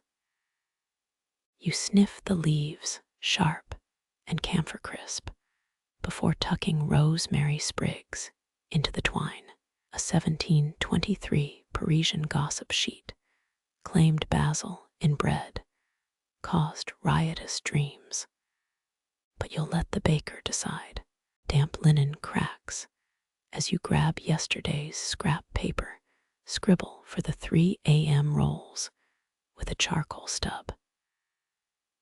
The cat's tail flicks, knocking over a vial of dill seeds, and you catch it midair. You tie the note to the bundle, knotting it 7 times, because the baker's daughter adores prime numbers. Outside, the moon bleeds into dawn, its silver thinning to dishwater gray. Bundles 30 and 31 hang side by side. You miscounted. But generosity stretches like overworked dough. The bakery's chimney puffs awake, a sleepy signal as you crack the workshop door. Cold licks your wrists, carrying the scent of unbaked sourdough and burnt sugar. You dangle the sage from a rusted hook, its shadow stretching toward the neighbor's stoop like a reaching hand. Back inside, your heel grinds rose hips into the floorboards. They'll sprout come spring. The achievement feels small, quiet, a stone dropped into a well too deep to echo. You blow out the guttering candle, its smoke braids with sage-scented drafts. And for once, the cat has nothing to critique. Cinders cling to the brazier's belly. You tilt it, and a mosaic of gray flakes drift onto your palm. Dawn's first light stripes the workshop floor. The ash still holds midnight's warmth. Your bare toes scrunch against floorboards, grit sticking to rosehip pulp from yesterday's spill as you shuffle toward the threshold. Roman bathhouses once strewn ash across entryways, a ritual against tracked in mud and darker things. You mimic them now, fingers sifting powdered oak and sage, each sprinkle landing like ghostly snowflakes. The cat sneezes violently twice, shaking her head so hard her collar bell jingles. Purification, you mutter, though last week you used the same ash to unclog the sink. A 1792 broadside surfaces in memory. Some London chimney sweep sold his soot as Cupid's dust, swearing it sparked passion if rubbed on bedposts. Your lips quirk, you flick a pinch toward the garden where rosemary wilts from yesterday's sun. Protection or whimsy, the lines as thin as your patience at this hour. Kneeling, you press a palm into the ash-flecked sill, feel the grain snag your skin. Historians still argue whether threshold rites stemmed from spiritual caution or just kept ants at bay. The answer's probably both. Humans excel at multitasking their neuroses. Wind riffles through the doorway. Ash swirls into dervishes, brief constellations of nothingness before dissolving. Across the lane, the baker's shadow fills her window, a doughy blur, kneading rhythms into sourdough. You scoop the last ashes, throw them high, watch particles catch amber light. They hover a suspended galaxy before gravity yanks them earthward. Byzantines mixed ash into mortar, believed it warded off siege engines and bad neighbors. Your version is simpler, a demarcation between the workshop's time-scented chaos and the world's crisp demands. The cat bats at a descending flake, paws gone gray, her disapproval evident in flattened ears. 3 crows land on the fence, heads cocked, watching your Gregorian chant impression. You switch to humming a tavern song, the one about the nun and the turnip cart, just to spite them. Ash coats your shins now, a pilgrim's patina, as you sweep residue into a cracked teacup. For the roses, you tell the skeptical geraniums, though everyone knows wood ash makes soil bitter. A shadow stretches across your hand. The baker leans in her doorway, flour-dusted and squinting. You nod. She raises a steam-curled bun, some unspoken trade ratified. Her apron strings flutter, twin moths seeking your scattered ash. When she retreats, you notice the sage bundle gone from her hook, replaced by a jar of blackberry jam leaking gilt down the wall. Back inside, you scrub ash from creased palms, water swirls opaque. The brazier gapes empty, its iron ribs glowing faintly in morning light. You drop in a cinnamon stick, lighter fluid for tomorrow's fires, and swipe sweat from your temple. A gray streak remains. The mirror shows you've accidentally recreated that troubled philosopher portrait from last winter's art auction.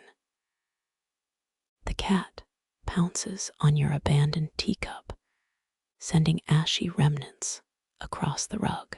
You let her chaos deserves its turn. Through the open door, sunlight now gilds the threshold, your ash lines dissolved into the dust of an ordinary day. Protection fades, purification's a temporary guest, but the gesture remains, stubborn as rosemary roots cracking clay pots. Floorboards groan as you shift weight. The workshop exhales around you, shelves sagging with herbs in various states of decay. One of the 29 sage bundles sways, its shadow tracing a crescent on your wrist. You press thumb to ashen floor, leave a smudged half-moon, A seal only the dawn witnesses. Somewhere a cart clatters over cobblestones, the village reanimating. You shut the door, latch it with a hairpin, and lean against weathered wood. Embers whisper in the brazier. Their glow outlasts the night's labor, flickering like a promise made in a language no one speaks anymore. Your knuckles brush the ledger's spine, leather worn to suede by generations of oiled fingertips. The pages fan, open, a flutter of stained paper. Ink blots bloom like algae on pond water. 72 bundles, 14 ounces of loose leaves. You etch the numbers crookedly, with a goose quill chewed at the tip. Medieval spice merchants kept triple ledgers, one for kings, one for wives, one buried in cedar boxes to rot. Your accounting's simpler, each smudged digit, a tally against hunger. Though you suspect Dame Marjorie's 1418 parsley harvest records were half fantasy too. Vinegar thickens the inkwell, a trick stolen from Byzantine tax evaders who knew pickle brine could outlive empires. The nib catches, scraping parchment like a mouse gnawing wainscot. 14 becomes 40. You scratch it out, a black comet tail streaking through the mistake.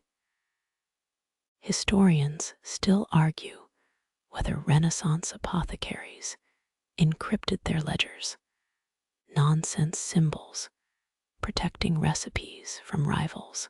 You've seen their marginalia, mostly doodles of grumpy badgers and recipes for barley beer. A yawn warps your vision.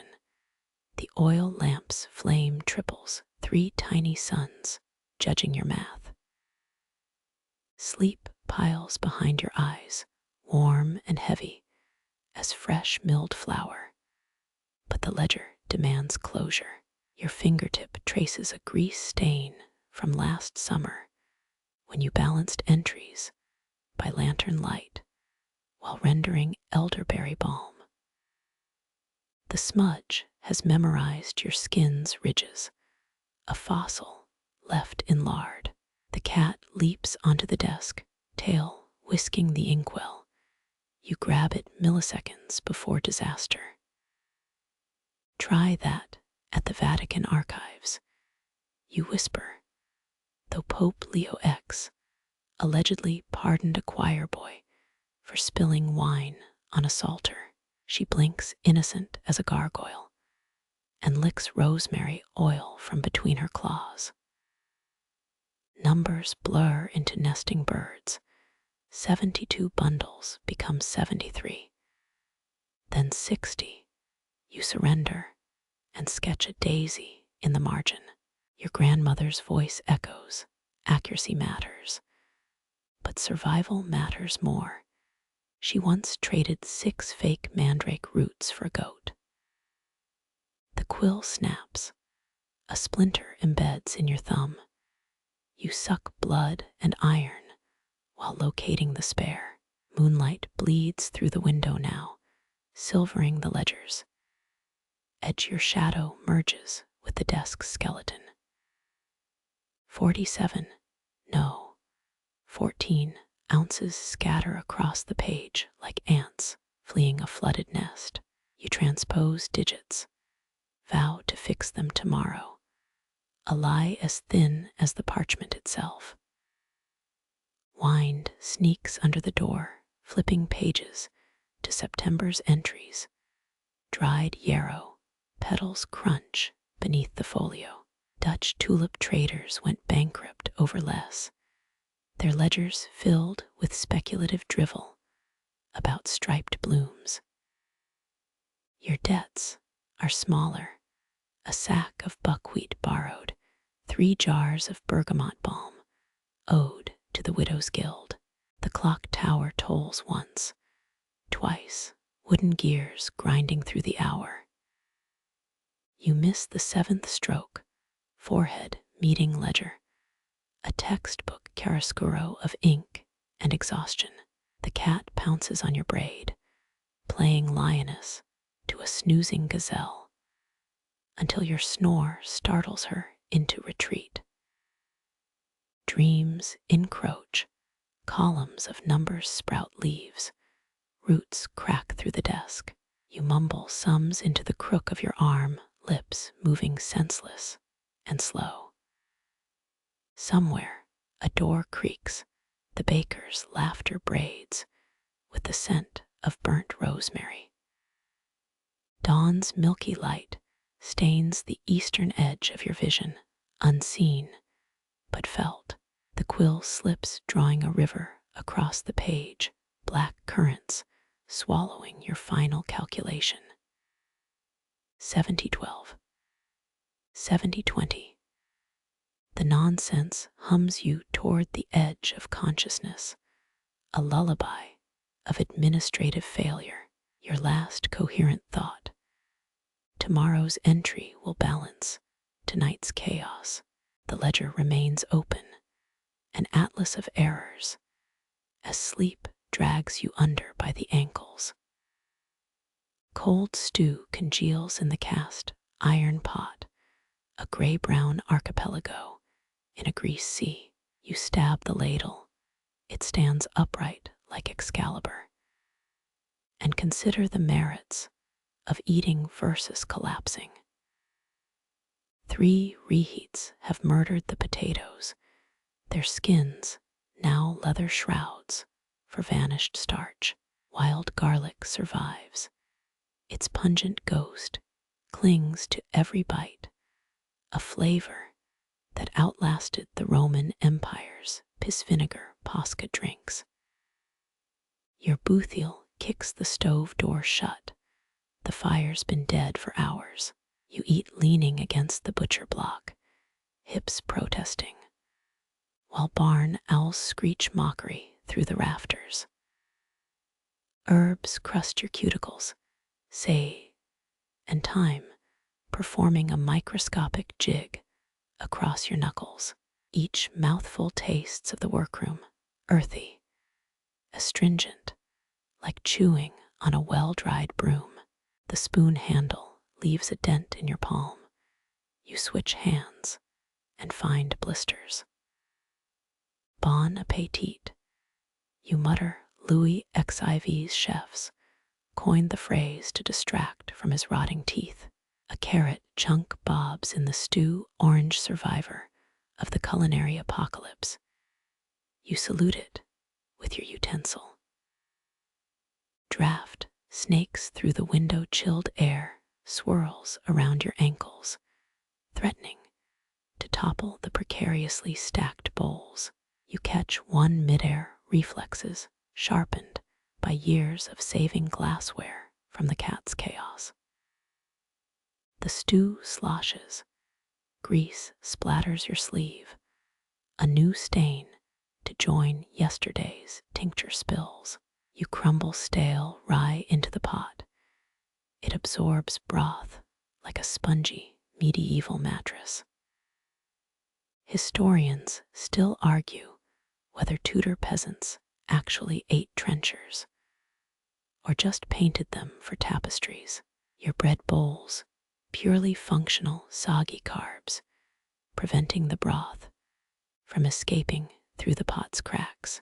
The first bite numbs your tongue, temperature fluctuating between cellar chill and leftover warmth from the hearthstone.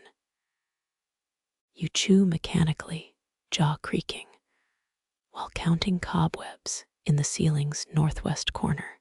32 visible, 33, if you count the one housing last summer's wasp nest. Your pinky dips into the pot, scooping gravy, an act that horrify Renaissance dining etiquette manuals. No one's watching, except the pickled ginseng root in its jar, judging you with wrinkled disapproval. You lick the digit clean salt and rosemary blooming on your taste buds before fishing for turnip chunks. Ice forms along the stew's edge, fatty crystals that melt into the wooden spoon. You shiver remembering Marge's tavern tales about Arctic explorers eating seal blubber straight from the carcass. This isn't worse. Probably. 3 gulps finish the meal, muscle memory overriding your wilted appetite. The pot clangs into the washtub. Its protest echoes through the empty kitchen. Your fingers brush dried lavender above the sink, purple dust snowing onto the enamel basin. 17th century herbalists believed inhaling lavender during meals prevented hysterical suffocation, though they also prescribed lettuce for insomnia. You choke down a final crust. It scrapes your throat like a breaded barnacle, and toast the washing up with your spoon. Dishes pile haphazardly, tilted towers threatening mutiny, as you drip candle wax onto a stubborn cheese stain. The cat materializes, lapping at the pot's dregs her tail, flicking in bovine contentment. A hiccup surprises you, reeking of garlic and exhaustion, as moonlight outlines the herb bundles drying overhead, their shadows knot together on the wall, a puppet show of twisted hands and reaching fingers. You mimic the shapes, casting a rabbit silhouette until the wick drowns in hot wax. Your last coherent sensation, the gritty texture of time between molars, as you lean into the wall's cold embrace.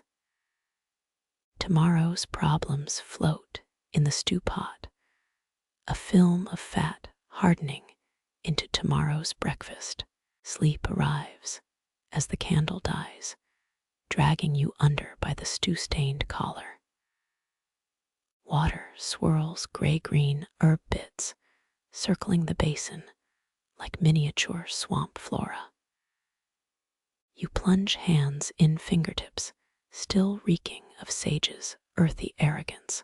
Lemon soap slides between palms, its acidity harsher than Tudor laundry maids scrubbing nobility's soiled undergarments. 17th century soap recipes called for ashes and tallow. Your version smells faintly of last summer's bonfire.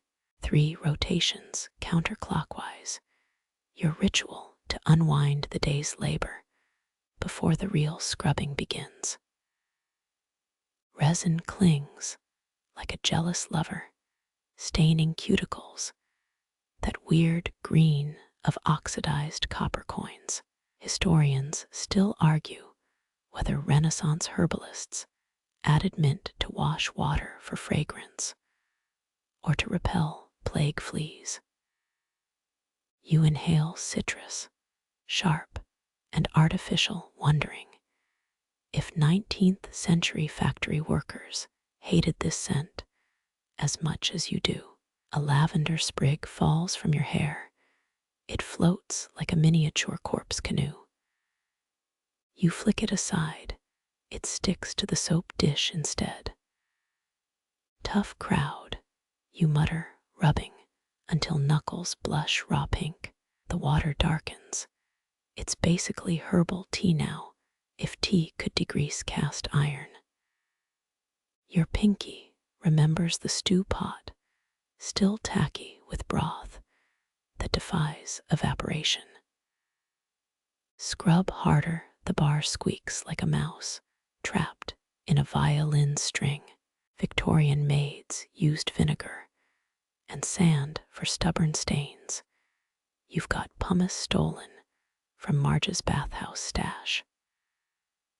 Bubbles pop in your nostrils, each tiny explosion a phantom lemon sneeze waiting to happen. You shake excess water onto the floorboards.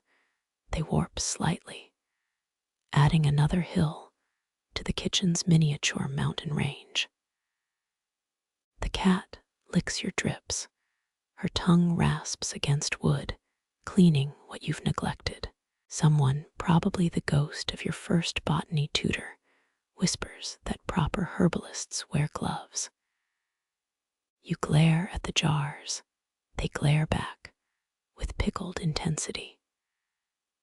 Cold water splashes your wrist, an accidental baptism in the name of stubbornness. 14 scrubs per finger. You lose count after the thumb, the routine etched deeper than kitchen knife grooves. 19th century phrenologists claimed clean hands indicated a moral cerebellum. Yours just indicate sleep deprivation and bad decisions. The scent lingers, sage creeping back like a ninja maid of potpourri.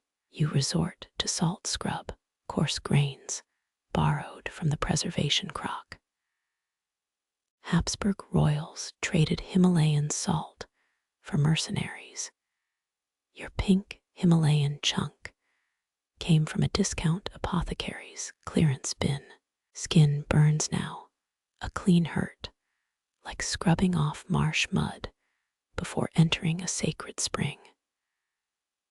Archaeologists found Babylonian nail scrapers in royal tombs, though yours is just a butter knife filed thin.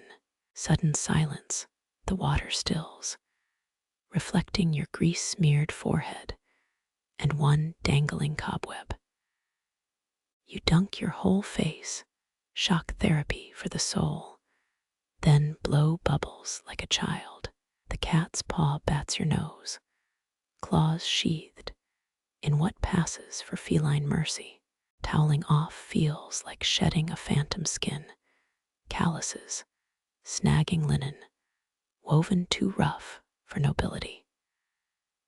Your palms sting, sweet relief, like finishing St. Jerome's legendary 40-day desert scrubbing marathon. Historians never mention he probably had dishpan hands. Fingernails glint faintly, purple from crushing elderberries yesterday, and you're too tired to care. The basin water sits abandoned, its murky surface growing a scum lagoon. Tomorrow's problem tonight. You flick a thyme sprig into it, watching dead leaves sink like defeated armadas. You reach for the last candle, its wax pooling like molten amber around the brass holder. Tudor servants used sheep fat tallow. Your beeswax taper smells of summer fields and stubbornness. Pinch the wick, a practiced sting. Darkness blooms outward as smoke curls into owl-shaped wisps. Victorian spiritualists, red candle smoke patterns. You see a lopsided rabbit and your own exhaustion. Shadows stretch, walls breathing inward, their edges blurring like watercolor left in rain. The cat's eyes flash green, disapproving moons, judging your fire management skills. You fan lingering tendrils. They spiral upward, joining cobwebs that double as makeshift chandeliers. 17th century Paris. Fined citizens for ignoring curfew candles. Yours dies by choice, not law. Cool air rushes the window crack. It carries owl cries and the baker's pre-dawn clatter. Your elbow knocks a dried lavender bundle. It rustles like a crinoline skirt from 1853. Historians still argue whether medieval monks preferred darkness for piety or bad eyesight from manuscript copying. You step back, floorboards creak rebellion. Your heel finding the exact nail that always protests. Blackness isn't empty, it's textured, wool dense, and pressing gently against your pupils. Roman night watchmen carried tin lanterns with mica panes. You've got a flashlight buried under seed catalogs, not worth the search. You know this room blindfolded, though your shin debates that theory. Moonlight leaks through a knothole, painting a silver dime on the mortar bowl. You hover your hand inside its glow, palm lines etched like ancient trade routes. 18th century pharmacists believed moonlight cured fungal infections. Your calluses remain stubbornly terrestrial. The cat yawns, a sound like Velcro ripping through velvet, and leaps onto the cooling stove. Her tail swipes the spice rack. Cloves rain down like tiny musket balls. 13 hit the floor, an unlucky number you dismiss by kicking 1 under the cabinet. Silence amplifies your breath, 4 counts in, 7 out, a rhythm Coptic weavers used while spinning flax. Your nape prickles, ghost breath or drafts from the ill-fitted door. Doesn't matter. You refuse to turn around. Heroes in stories die from poor narrative choices. Something crunches underfoot. Maybe rosehip seeds. Maybe a desiccated beetle colonist from the apothecary jars. Renaissance plague doctors would ground it into a tincture. You sweep it toward the dustpan graveyard. The room shrinks, or maybe you expand, filling spaces daylight renders hollow. Ottoman coffee houses hung lanterns with colored glass. Your ceiling sports a single flypaper strip dotted with last July's regrets.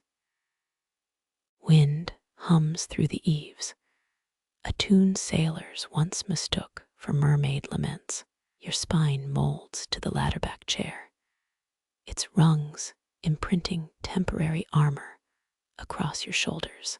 Someone, maybe you, sighs into the void where the candles glow once huddled. Darkness, does that turn sighs into dialogues with versions of yourself you've yet to meet? The cat's purr revs, a motorboat idling in imaginary canals, as you count 19 heartbeat variations between breaths. 40 winks would be nice, if winking didn't require eyelids heavier than Tudor crown jewels. A lone ember winks in the brazier, false hope in oxidation's slow theater. You let it linger, a Chinese letter dwarf star collapsing in the hearth's shallow galaxy. Sleep arrives not with fanfare, but as a quiet infiltrator, dragging you backward into the chair's reluctant embrace. You slump sideways, chair creaking its farewell, as the floor rushes up to meet you. Woven rugs scratch your cheek, their geometric patterns imprinting like a drunk's temporary tattoo. Earth-cooled wood numbs your hip through the wool. Byzantine healers swore such chill eased swollen joints. Above, herb bundles sway, their shadows mash together into Rorschach blobs. Only a sleep-deprived soul could decipher. A spider descends, its silk glinting like a misplaced harp string, and dangles 2 inches from your nose. You blow. It floats upward, a 8-legged Icarus, avoiding your personal sun. 6th century Persian physicians prescribed cobwebs for wounds. Tonight's medic makes you reconsider antique first aid. The cat materializes, her paw batting your earlobe. As if testing a faulty radio knob, she circles thrice, a ritual even Neolithic hunters honored, before collapsing into a loaf against your ribs. Her purr sinks with the roof's grown wooden timbers singing bass to her treble. Moonlight bleeds through a cracked shutter, painting a skeletal handprint where you spilled mugwort tincture. Historians still argue whether Viking herbalists carved runes for protection or just liked pretty squiggles. You trace the stain, its edges sharp as a lie, until the image blurs into abstraction. Your breath fogs, each exhale a ghostly plume dissolving into the dark.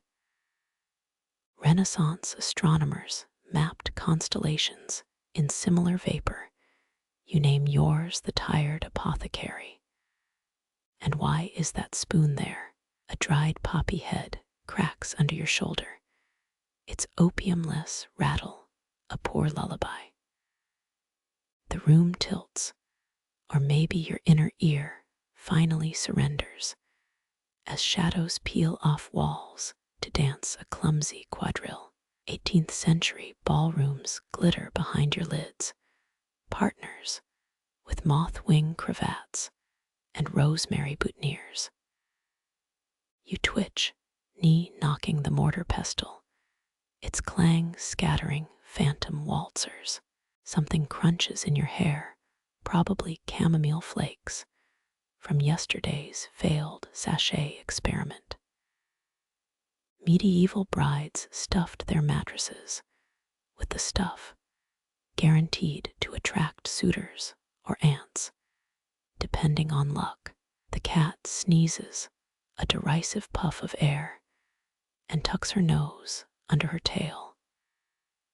Your eyelids gain weight, anchored like Tudor ships, hauling cinnamon and regret. 3 breaths 4, you count backwards from 99 in Latin, despite your 7th grade teacher. Mint rustles nearby, its peppery scent sharpening when your elbow massacres an innocent sprig. Darkness isn't uniform, it pulses, a living thing, pressing curious fingertips against your temples. Archaeologists found Mycenaean sleep masks lined with henbane petals. Tonight's buffet offers linen and poor life choices. A draft snakes under the door. It smells of pre-dawn rain and the baker's burnt rye crust. The world shrinks to a single sensation, the cat's claw hooked gently in your sweater. Persian poets wrote epics about less 12 syllables, about a nightingale's tear. 9 volumes on moonlit wheat. You fade not downward, but sideways into a landscape where time grows in crossword puzzle boxes. Time dissolves, or maybe you do, as the herb racks above mutate into stone monoliths. Dream logic demands you stack them like Jenga blocks, each wobble threatening to bury you in oregano futures. A voice murmurs recipes, equal parts salt, starlight, crushed sapphire, but your hands are full of melting snow. Reality leaks back as whispers. The baker's cart rattles past, its wheels spitting gravel like a dyspeptic god. Dawn's first blues creep under the door, their arrival met with groans from both you and the cat. The cat's purr vibrates through your sternum, a subsonic massage loosening vertebrae you forgot existed. Her weight settles like a warm sandbag, the kind Persian caravaneers strapped to camels to calm them during storms. You try to recall if maffed it, Egypt's feline goddess of justice, ever napped on devotees, or just judged them from aloof temple perches. Sunshine still clings to her fur, a scent that contradicts the charcoal gray hour leaking through shutters. Medieval monks believed cats hoarded sunlight in their coats, hence the glow around whiskers at dusk. You inhale summer's ghost, clover pollen, and stone, warmed by absent daylight as her paw flexes against your collarbone.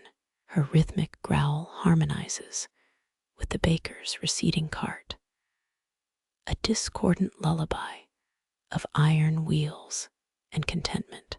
Someone in the 1920s patented a purr therapy machine mimicking these vibrations. It now collects dust in a Viennese museum basement. You imagine Victorian insomniacs strapping themselves to the contraption, corseted abdomens jiggling like aspic, silk soft, ears twitch against your chin, each hair triggering domino chain chills down your neck. Historians still argue whether Assyrian healers prescribed kitten cuddles for melancholia, or just enjoyed creative pet-sitting gigs. The cat's tail thumps your ribs, a metronome, counting the collapse between seconds. You count 8 per cycles per breath, an algorithm older than clocks. 17 muscles control that sound, an anatomical concert evolution, tuned for maximum brain soothing. Her nose dampens your sleeve, a tiny ice cube melting through linen. One claw pricks your sweater, involuntary kneading that snags threads and yesterday's resolve. The Babylonians viewed unraveling textiles as omens. You choose to interpret this as buy better yarn. Her purr hitches, a motor choking on imagined birds, then revs louder. Shadows lose their edges, the room dissolving into velveteen static. 19th century physicists theorized cats were semi-liquid. Tonight, yours proves it by oozing across your diaphragm. You sink deeper into floorboards, grain patterns imprinting your spine like Braille love letters. Dawn's advance pauses, or maybe time bows to the cat's mandate for more cuddles. A muffled clang echoes outside, the baker's dropped lid, the world's gentlest alarm clock. You cling to the threshold, half in the workshop, half in a realm where cats quote sapphic poetry. Memories surface, 3rd grade naps, your father's Ford humming on highways, the oscillating fan in grandma's porch. The cat's breath hitches. She's dreaming of ambushing Valyrian roots, or conquering the red dot from creation myths. Her purr softens, shifting from diesel engine to beehive murmur. Danish sleep studies showed 0.8% deeper rest with feline bedfellows, a stat you mentally asterisk with results may include hairballs. Chlorophyll green eyes slit open, judging your audacity to still be conscious. Moonlight surrenders to gold, a slow erasure of stars above the herb racks. You dissolve like sugar in tea, sweetness diffusing into borrowed fur warmth, until even the cat's sighs fade into the yawn of morning. Grandmother's voice blooms in your left ear, crackling like parchment, smoothed across a cedar desk. Her fingers hover inches above yours, guiding without touching, as you crush hyssop flowers, grief's antiseptic. She murmurs the same 3 words she hissed while cleaning your skinned knee at 7. Scholars still debate whether biblical hyssop matches the purple spikes staining your mortar. Ancient texts describe a plant lost to mistranslation. Dust motes swirl where her shape should be, memory's hologram fraying at the edges. You fold mugwort into linen sachets, the exact method medieval Europeans used for prophetic dream pillows. A 1543 herbal insists stuffing them during a waxing moon guarantees visions of future spouses, yours, predictably conjured noseless apparitions. Her ghost tuts as you overfill a pouch, dried leaves spill like green confetti. Roman legionaries stuffed hyssop in their sandals to prevent foot rot, a tidbit she'd share while darning socks. You wonder if their march across Gaul smelled like lemon and disappointment. The dream shifts, you're 12 again, squatting in her greenhouse as she lectures on nightshades. Belladonna winks at you before it kills. She warns, polishing her pruning shears with sacramental precision. Historians still argue whether Renaissance beauties actually dripped its poison in their eyes. The pupil effect could have come from crushed sapphires. Your hands phase through phantom soil, grasping roots that crumble to ash. A 1920s taxidermist claimed talking to herbs increased their potency. His handwritten manifestos molder in a Prague attic. You whisper apologies to the mugwort. It never asked to be your therapist. Suddenly, you're braiding rosemary into your hair, grandmother's ritual for thwarting dull-witted suitors. Its pine-sharp scent clashes with the cat's fur pressed against your cheek. She materializes beside you, translucent fingers adjusting the stems. Too much rosemary invites restless ghosts. She chides, her own crown bristles with 50 sprigs. The memory frays your back on the floorboards, tongue fuzzy with herbal residue. Someone's hung a mugwort bundle above your head. It sways like a dead pendulum. The cat bats at its shadow, hyssop pollen gilding her whiskers gold. Dawn licks the windowsill, 63 minutes before the baker's first loaf sings in its oven. You press a sachet to your sternum, its lumpy stitching a testament to spectral guidance. Somewhere beyond the veil, grandmothers debating a Macedonian herbalist about proper time storage techniques. Your last thought before sleep drags you under. Maybe all ghosts are just memories wearing better costumes. The cat's tail flicks, dismissing metaphysics in favor of a strategic paw over your eyelids. Wind shrieks through warped shutters. Your herb bundles clatter like skeletal wind chimes.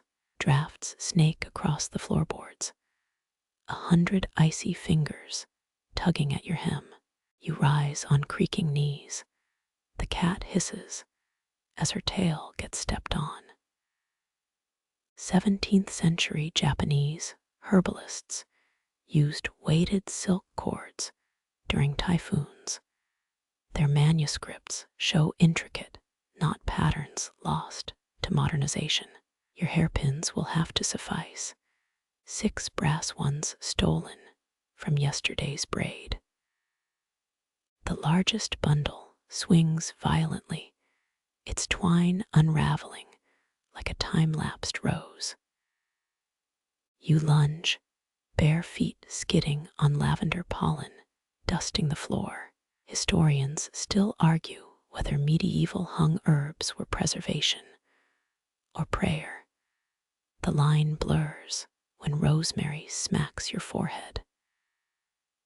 3 pins, jabbed through twine, anchor it, crisscrossed like a hex sign, drawn in haste. A gust ricochets off the ceiling. 3 smaller bundles pirouette toward oblivion. You catch 1 midair chamomile petals snowing into your collar. Nice assist, you tell your hand. The cat slow claps with her tail. Victorian housemaids, believed hairpins, stuck in door frames, trapped evil spirits, yours, currently trap botanical chaos. Moonlight glints on fallen pins.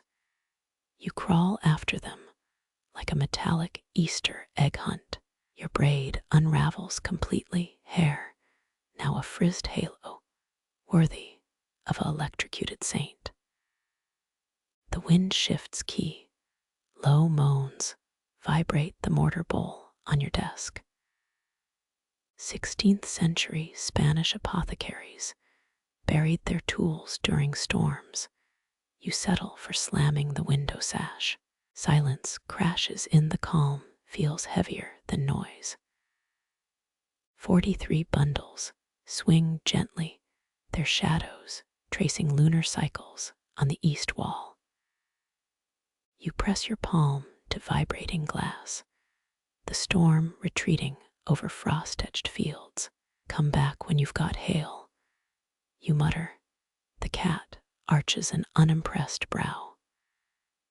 Splinters dig into your hip as you slump against the workbench, adrenaline ebbing into exhaustion. Someone's hung mistletoe in the rafters. It bobs mockingly near your left ear. Pre-Christian druids tied it with golden thread during winter solstices. You snap off a berry and flick it. Dawn's first blush pales the horizon. The storm left streaks of pink, like claw marks. Your remaining pins cling to the bundles, improvised armor against nature's pettiness. You rub hyssop oil into splintered palms, the sting pulling you back into your skin. 18th century sailors claimed this oil prevented homesickness. Your walls still smell of ports you'll never visit. The cat presents a hairpin in her teeth, bent beyond recognition. You accept this piece, offering tucking it behind your ear like a punk ROCK Chinese letter. Wind's last exhale ruffles the ledger pages. Your tally of 39 saved bundles blurring into Rorschach tests. Floorboards creak a familiar pattern, 3 short, 1 long. You don't turn if it's grandmother's ghost. She can admire your salvage job silently. Her solution involved hammering nails through the rafters. Permanence wards off sloppiness, she'd sniff, but temporary fixes have their charm, like spiderwebs glittering with borrowed rain. Cold seeps through your soles. You've been barefoot since Tuesday. The hearth offers only ashes. You'll miss this chill come August's swelter. 22 minutes until sunrise. The baker's first loaf will steam in its parchment cradle.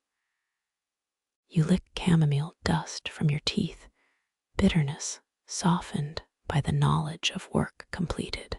Your reflection floats in the darkened window, wild-haired sentinel guarding the herbarium. The cat headbutts your shin, an urgent reminder that breakfast transcends meteorological drama. Together, you count the surviving bundles, noting how wind shaped their curves like calligraphy. Tomorrow's problem. Explaining the hairpin shortage to your own neglected braids. A fist pounds the door, 3 thunderous knocks that shake sawdust from the rafters. You wait, they'll leave before you cross the room. Sure enough, retreating footsteps crunch gravel outside, the bakery apprentice fleeing dawn's scrutiny. On the stoop sits a linen-wrapped loaf, still steaming through its waxed cloth shroud. 1300 years ago, English laws dictated exact bread weights. Bakers who cheated customers got nailed to their own shop doors. You heft the rye. It passes the medieval fairness test by heft alone. The cat sniffs the parcel. Her whiskers twitch at the caraway seeds, studding the crust. We're not keeping it. You warn. She blinks with faux innocence. Inside the wrapping hides a surprise. 3 amber honeycakes nestled against the loaf's curve. Roman bakers wore donkey teeth for good luck. You wonder if this one sacrificed a molar for your sweet bonus. Dawn frost bites your toes as you retreat inside, the bread's warmth bleeding through your tunic. You tear off a heel, crumb structures perfect, each air pocket glistening with perspiration. Historians still argue whether medieval bread stamps marked quality or just inflated bakers' egos. This loaf bears a crescent moon, your baker's signature, pressed deep as a love bite. The cat protests as you stash 90% for trading her paws, batting at the reserved portion. Honey's worth twice its weight in lavender this season. You reason she's unmoved by market economics. Breakfast becomes a negotiation. Crumb trails lead from table to hearth to herb shelves. By the time traders arrive, you've hidden the honeycakes in an empty valerian jar. The baker's apprentice returns at noon, pollen stains still on his apron from last week's favor. You slide the honey pot across your workbench. His eyes flick to the surviving sage bundles.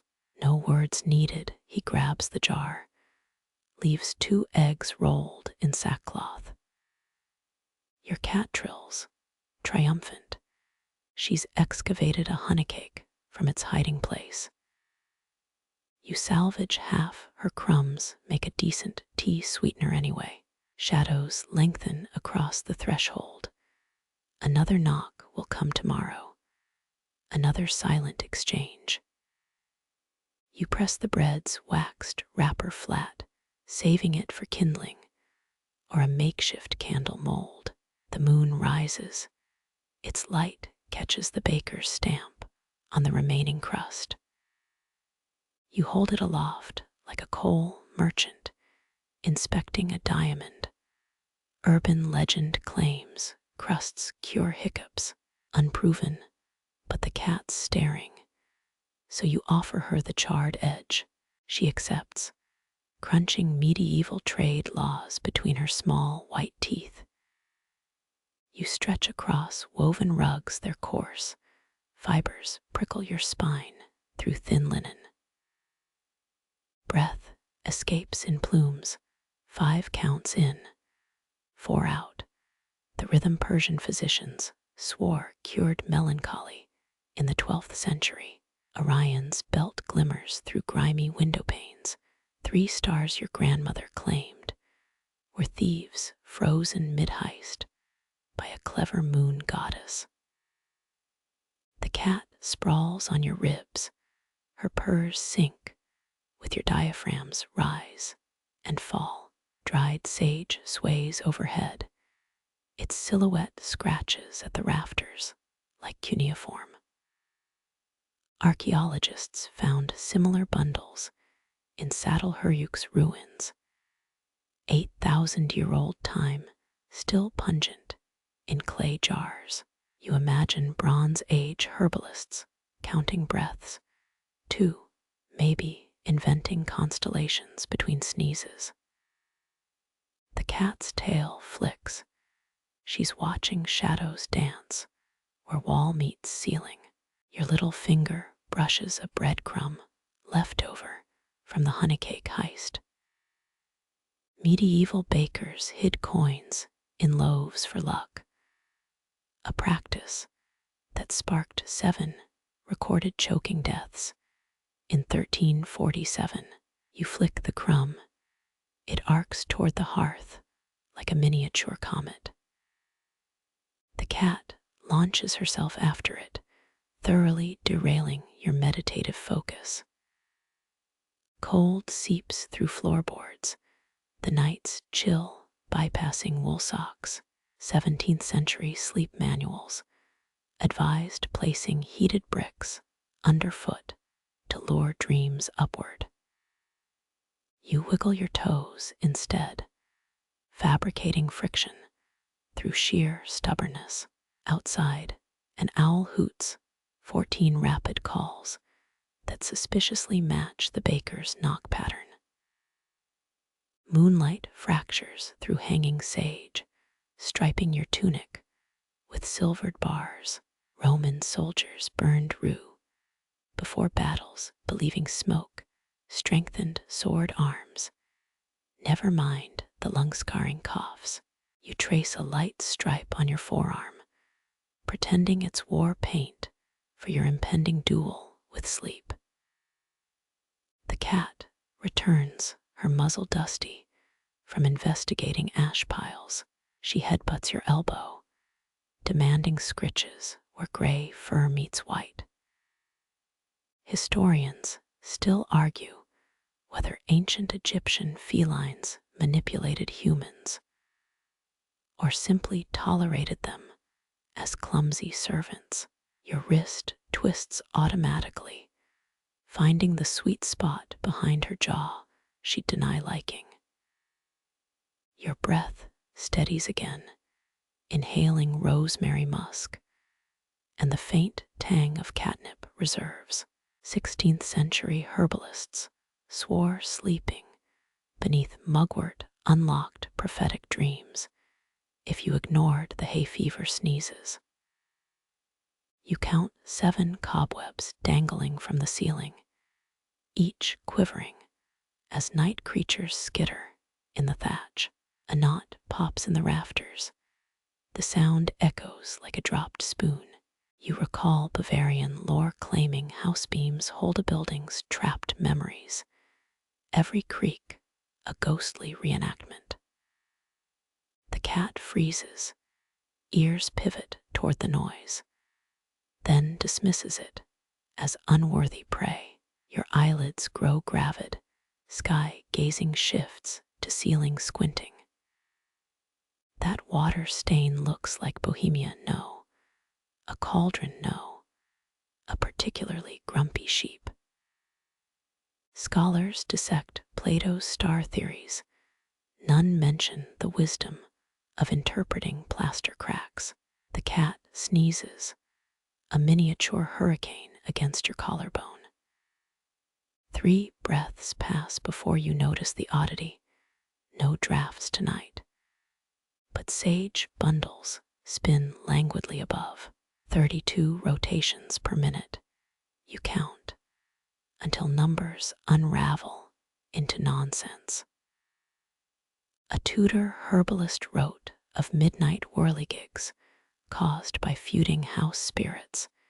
His recipes included powdered ruby, now proven to just tint shelves pink. A pine cone tumbles from your drying rack, its descent slowed by tangled string. You let it lie tomorrow's problem, like the unstirred inferno in your limbs. The cat pounces, it skitters under a cabinet where mummified mice serve as warnings to their kin. Starlight bleeds from indigo to ashen gray. Dawn's vanguard approaches. Your fourth exhale hitches, muscles finally unclenching like overwound clock springs. Victorian sleep studies measured 97 distinct snore types. Yours would have been classified as weary cartographer. The cat stretches, needle claws pricking your thigh through fabric. She abandons post, leaping to the windowsill, where first light gilds her whiskers. Historians still argue whether the Great Pyramid's air shafts aligned with Orion's belt, or just lazy engineering. You lack answers, but the stars blink once more before dissolving into blue. Planks groan beneath you, a staccato rhythm that morphs into lapping waves. You press your palm to the wood, feel imaginary brine seeping through the cracks. Norse shipbuilders once caulked hulls with tarred wool. Now you picture your workshop floating on Viking ghosts. The cat tenses her sea legs compromised as a phantom. Current tilts the room. Sage bundles become rigging, silver leaves catching non-existent wind. You grip the rug's edge, improvised anchor against your mind's mutiny. 18th century sailors chewed mint to curb nausea. Too bad your herb stash lies 2 nautical miles away. The cat glares tail, lashing like a metronome set to tempest. A shutter bangs, your heartbeat sinks to its irregular cannon fire. Historians still argue whether Viking sunstones were navigation tools or just pretty rocks for trading. You don't care. Imaginary stars guide this voyage as floorboards buck like a wild stallion. The cat abandons ship, leaping to a sinking bookshelf with a yowl. Moonlight slicks the walls, waves now liquid mercury, crashing in slow motion. You hum a sea shanty you shouldn't know, maybe dredged from a past life smuggling operation. Mary Read, the pirate queen, reportedly wore rosemary in her hat to mask the stench of gunpowder. Your sachets smell better anyway. The cat retaliates, knocking a thimble into your improvised ocean. It bobs past your knee, a tiny lifeboat for beetle passengers. Ottoman sailors believed swallowing chamomile blossoms warded off drowning. You'd need a field's worth tonight. Your fingers drum a SOS against the floor, Morse code dissolving into arrhythmia. Drafts rise, sail leaf bundles snap taut above your head. You count 12 phantom gulls in the rafters, their feathers mere cobweb tufts. Queen Hatshepsut's perfume formula included sage oil.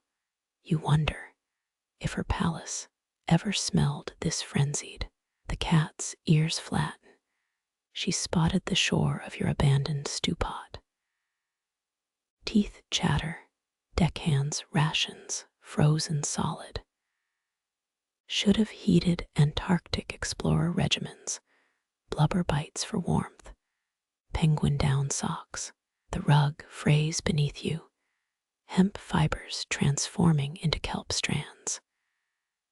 Your elbow knocks the mortar, its pestle rolls, bowward like a drunken first mate. 3 breaths, the room stills, the cat reboards, dripping with imaginary seawater from her window patrol. Historians still debate if Cleopatra's barge had solid gold oars or just tacky gilt. You'll stick to pine planks, Thanks. The pestle halts against your heel, reluctant compass, pointing nowhere useful. Dawn bleeds through the chaos, waves receding into floorboard grain. Your ankles ache from bracing against storms only you felt. The cat shakes her paws, fastidious as a captain swabbing decks post-mutiny. 43 sage bundles survive the voyage, their stems soggy with phantom spray. You exhale salt that isn't there, tongue tingling like licked driftwood. Medieval map makers drew sea monsters at the world's edge tonight, belonged to anglerfish with rosemary whiskers. The cat grooms her tail, naval inspector, assessing damages to her fur. Muscles unknot one by one as solid ground reasserts its dull loyalty. The baker's rooster crows, land-ho for another mundane morning. Sage sways at half-mast, your armada reduced to drying herbs once more. The cat yawns, mutiny forgiven, and curls into the last warm patch of shore. Fingertips find sticky salt crusts, probably just yesterday's honeycake. But let's pretend. Phoenician traders navigated by star and stench, rotten fish guiding them to port. You'll stick to rosemary breadcrumbs and cat hair compasses. Floorboards creak their final lament. The boat sinks beneath your spine into memory. First light stripes the cat's flank, igloo builder, storm survivor, reluctant first mate. The village stirs beyond your walls, clinking milk pails, replacing lapping waves. You count 7 breaths until your legs believe in floors again, until the world shrinks back to 4 walls, and a cat's disdain for nautical adventures.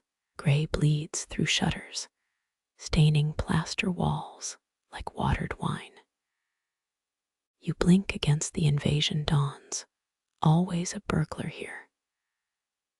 Roman guards changed shifts at first light, their sandals slapping cobblestones, just like the baker's clogs outside. The cat stretches, a furry sundial's shadow, inching toward yesterday's crumbs. Your eyelids scrape like parchment, each blink a minor exfoliation. 14th century monks believed the soul's weight escaped through morning room, hence their ritual of collecting eye sand in vials. You're just grateful last night's mascara didn't fossilize. A cobweb drifts down, nature's hashtag over the whole, survived the night achievement. Dust motes swarm in the light beam, chaotic as fireflies on espresso. You count 9 heartbeats before noticing the twine still wrapped around your wrist. Victorian herbalists swore dawn-twisted cordage held curative properties, though they also believed in fern seeds making people invisible. The cat bats at your limp fingers, demanding tribute for surviving the storm. Shadows pool in corners, now shy creatures retreating from the glare.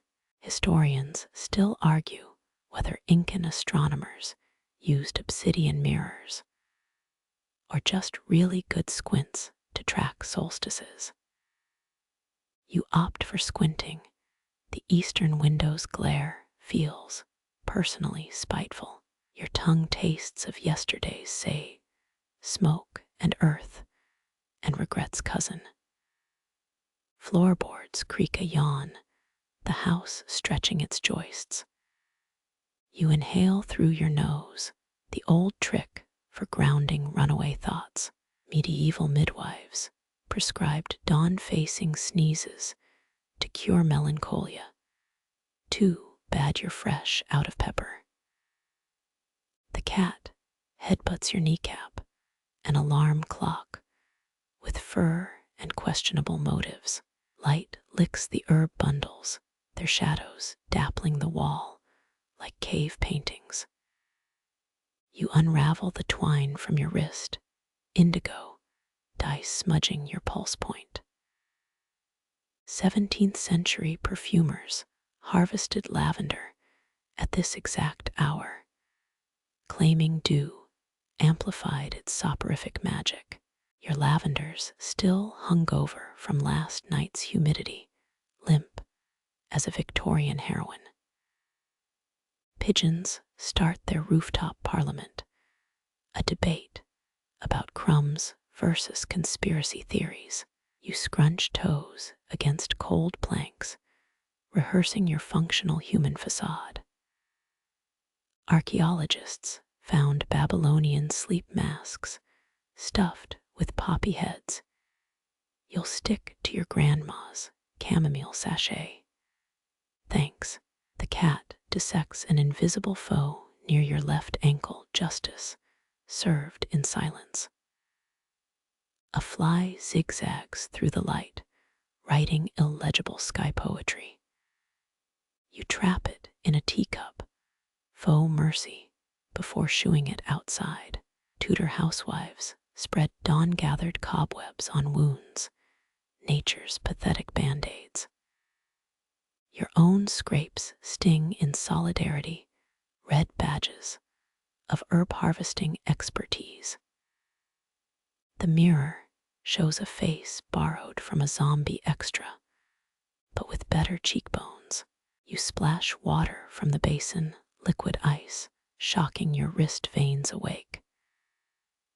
Edo period geishas rinsed their eyes with chrysanthemum. Do you've got well water and wishful thinking. The cat licks condensation off the window, a tiny, judgmental bartender. Your stomach growls, a feral sound that startles you both. The baker's rye bread waits, its crust crackling like a threat. Aztec messengers ran through dawn mist chewing chia paste. You tear into the loaf like a wolf with a gluten habit. Crumbs scatter, the cat's backup breakfast, should diplomacy fail.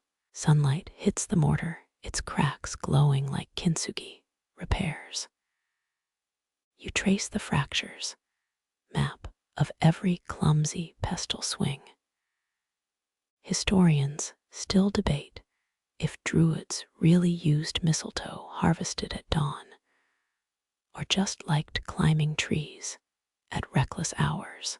Your own dawn harvests involve spilled peppermint and swearing, less poetic, more OSHA violations. The workshop exhales, night's wildness seeping out through floor cracks. You pocket a sprig of thyme, emergency armor against the day's idiocies. Mongol warriors tucked wormhood in their boots to absorb foot odor. Your Converse could use a botanical intervention. The cat rubs her face on your shoe, either blessing or biological warfare.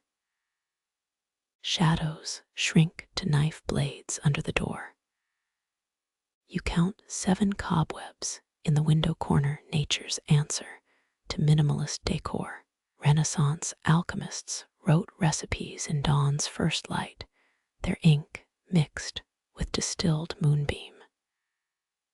Your to-do list gets a doodle of the cat, wings added, because why not? The village well's squeaky pulley starts its aria, your cue to pretend productivity. You retie a loose sage bundle, its stems still damp with imaginary seawater. Ottoman gardeners sang to basil at sunrise. You hum the Jurassic Park theme. It still counts as horticultural encouragement. Cool air shifts, carrying the butcher's apprentice burning toast again. You inhale carcinogenic breakfast, a scent as reliable as church bells. Tudor bread laws penalized underweight loaves. Your neighbor's deficit would have earned him a pillory necklace. The cat sneezes, a tiny protest against carbonized grains. Muscles unknot one vertebra at a time as light scrubs the room honest. You pocket a vial of last week's rosewater, emergency weapon against existential dread. Cleopatra bathed in the stuff, though Mark Antony probably preferred her sweat-en donkey milk cocktail. The cat's tail flicks, approx 70% sarcasm by volume. Your reflection in the copper kettle shows a warped warrior, bad hair, decent cheekbones. You salute it with a chipped mug. Dawn's victors take their triumphs unevenly. Napoleonic soldiers carried coffee beans in their pockets as emergency rations. You've got chamomile dust and determination. The first fly buzzes the north window, tiny anarchist against the glass. You open the pane, inviting in light, zephyrs, and poor life choices. The cat monitors the operation, a fuzzy prison, warden granting yard time. 43 sage bundles sway, each whispering gossip about the night's nautical nonsense. Bells clang. The blacksmith's apprentice is late again. You chew a lavender bud, spicy, astringent, like eating a grandmother's love letter. 17th century laundresses stuffed sheets with herbs to repel bedbugs. Sleeping musk smelled like a potpourri grenade. The cat's fur clings to your skirt, proof all alliances are temporary. Dawn solidifies into morning. The magic dissolves like sugar in gruel. You pluck a rosemary sprig, nestle it behind your ear like a drunken bacchante. Victorian herbals warned this caused hysterical visions, but your to-do list is terrifying enough. The cat yawns, revealing a pink cavern of disdain and missing molars. Light stripes the floorboards, prison bars for your shadow. You step over them, a dance, avoiding phantom lava. Medieval knights swore dawnlit grass cured cowardice. You'll settle for coffee in 11 minutes. The baker's bell jingles, a siren's song for the soused and sleep-deprived. Your heel grinds lavender, crumbs into the floor, an improvised air freshener.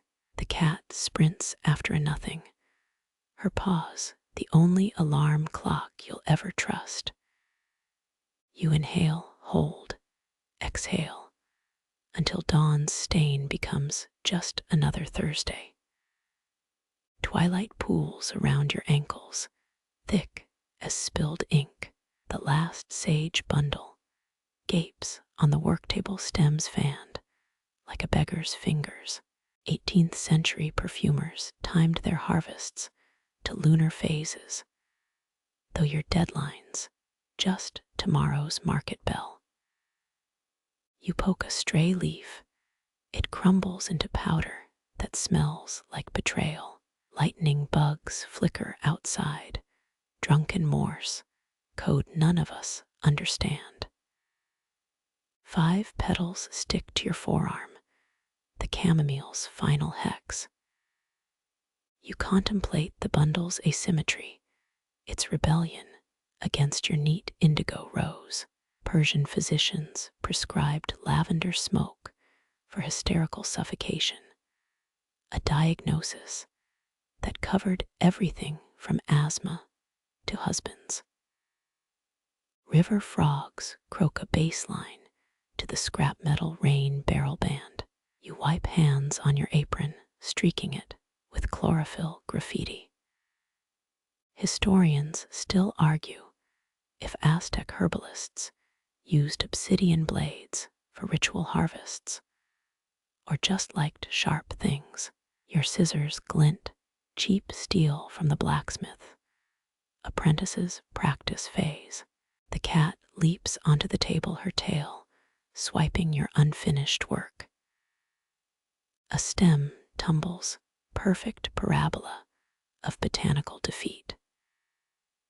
Victorian ladies tucked wilted posies into love letters. Floral semaphore you're too tired to decode. You flick the stem into a teacup future problem for future caffeine. Moonlight claws through the window, silvering the dust on your ledger. Your spine clicks like abacus beads as you slump into the chair. Medieval monks debated whether time smoke carried prayers faster. You'll settle for masking the cat's litter box. One moth orbits the oil lamp, wing beats ticking minutes you can't reclaim. You peel a burr from your skirt, 19 tiny hooks gripping the fabric. Archaeologists found 3rd dynasty mummies with sage woven into their burial linens. Eternity's spice rack. The bundle mocks you with its splayed posture. A herbaceous starfish stranded on oak. Damp air slithers under the door, threatening tomorrow's mold problem. You lob a rosemary sprig at the threshold, improvised guardian against fungal invaders. Mongol shamans wore time in their shoes during spirit journeys. Your souls smell like pizza seasoning. 3 floorboards creak in sequence, the house's secret lullaby. You press a palm to the workshop wall, plaster still holding yesterday's warmth. Tudor herbalists buried St. John's wort under doorways to repel witches. Your landlord would bill you for splinters. Your thumbnail traces the bundle's broken silhouette, a country border on some botanical map. South American curanderos sing to plants during harvest. You've got Spotify's algorithm and half a voice. Humming drowns out the sagging clock, its hands stuck between effort and apathy. The cat pounces on a shadow, her claws scritching a truth you're too weary to name. You pluck a lavender bud, roll it until your fingertips bloom purple. Roman bathhouses tossed mint leaves into steaming pools, patrician air conditioning with a side of leafy sludge. Night hisses through the chimney, carrying owl gossip and highway dust. You snap the oil lamp's wick, darkness floods the room like black tea. Ottoman gardeners uprooted wilting herbs at midnight to preserve their dignity. You're more of a chaotic, neutral botanist. Cool linseed oil soaks into your cuticles, unplanned moisturizing. You kick off boots, soles patterned with time leaves like fossilized applause. Druidic sleep potions, mixed mistletoe and moonwater. You've got chamomile tea bags and municipal plumbing. The cat claims your abandoned chair, her purr a motorized landslide. You slump onto floor cushions, your spine grateful for mediocrity.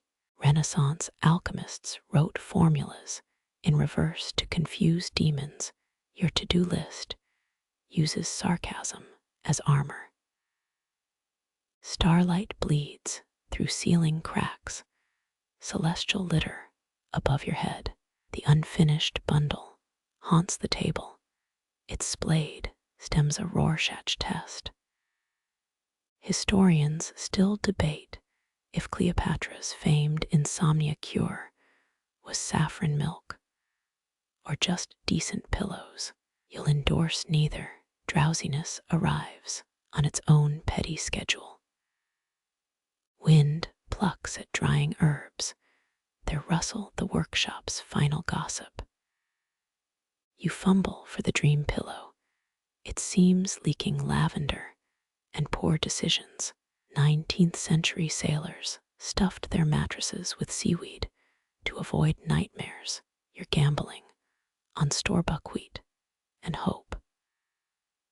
Your lungs sink with the cat's purr, inhaling fur, exhaling yesterday's chaos.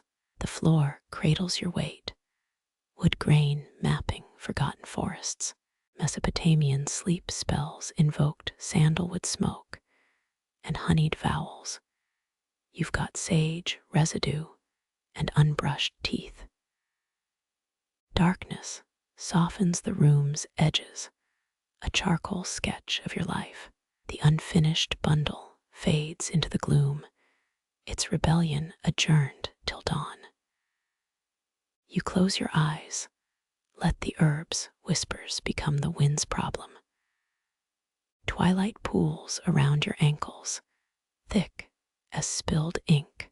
The last sage bundle gapes on the worktable stems fanned like a beggar's fingers. You poke a stray leaf, it crumbles into dust that smells like forgotten promises. Lightning bugs flicker outside, their drunken code blurred into silence. 5 chamomile petals cling to your wrist, a final charm against the night's sharp edges. The bundle sprawls, a rebellious starfish on worn oak. You hum, a tuneless lullaby for the herbs, and the room stirs with old ghosts. River frogs croak their farewells, a baseline swallowed by the creaking house. Moonlight claws through the window, gilding the dust on your ledger. Your spine unknots, click by click, as you sink into shadows. The cat purrs, a landslide of warmth in the thickening dark. You pluck a lavender bud, roll it slow, until your fingertips bloom twilight scent. Damp air slithers under the door, tomorrow's worry, but your rosemary guardian stands watch. 3 floorboards sigh, the house settling into its bones. You press a palm to the wall, plaster humming with yesterday's sun. The unfinished bundle fades, its silhouette softening into the gloom. Wind plucks at drying herbs, a whispered debate you no longer need to win. Your lungs slow, sync with the cat's rumbling breath. The floor cradles you grain by grain, a map of forests turned to shelter. Darkness bleeds the room's edges, blurring the lines between effort and surrender. You close your eyes, let sage dust and purrs weave through your hair. The herbs rustle, not a demand, just the wind's idle gossip. Night wraps its arms around the workshop, a mother's hush. Tomorrow's chores wait patient as roots in frozen soil. For now, the world narrows to the rise and fall of your ribs. The cat's warmth, the scent of lavender, the slow dissolve of hours. Sleep comes not as a thief, but as a friend who knows the back roads. You drift anchored only by the creak of floorboards, the sigh of stems. The rebellion adjourns its banner, left to fray in the dark. Everything else, the molds, the market bell, the unanswered questions, they blur soft as petals underfoot, until even the wind forgets your name.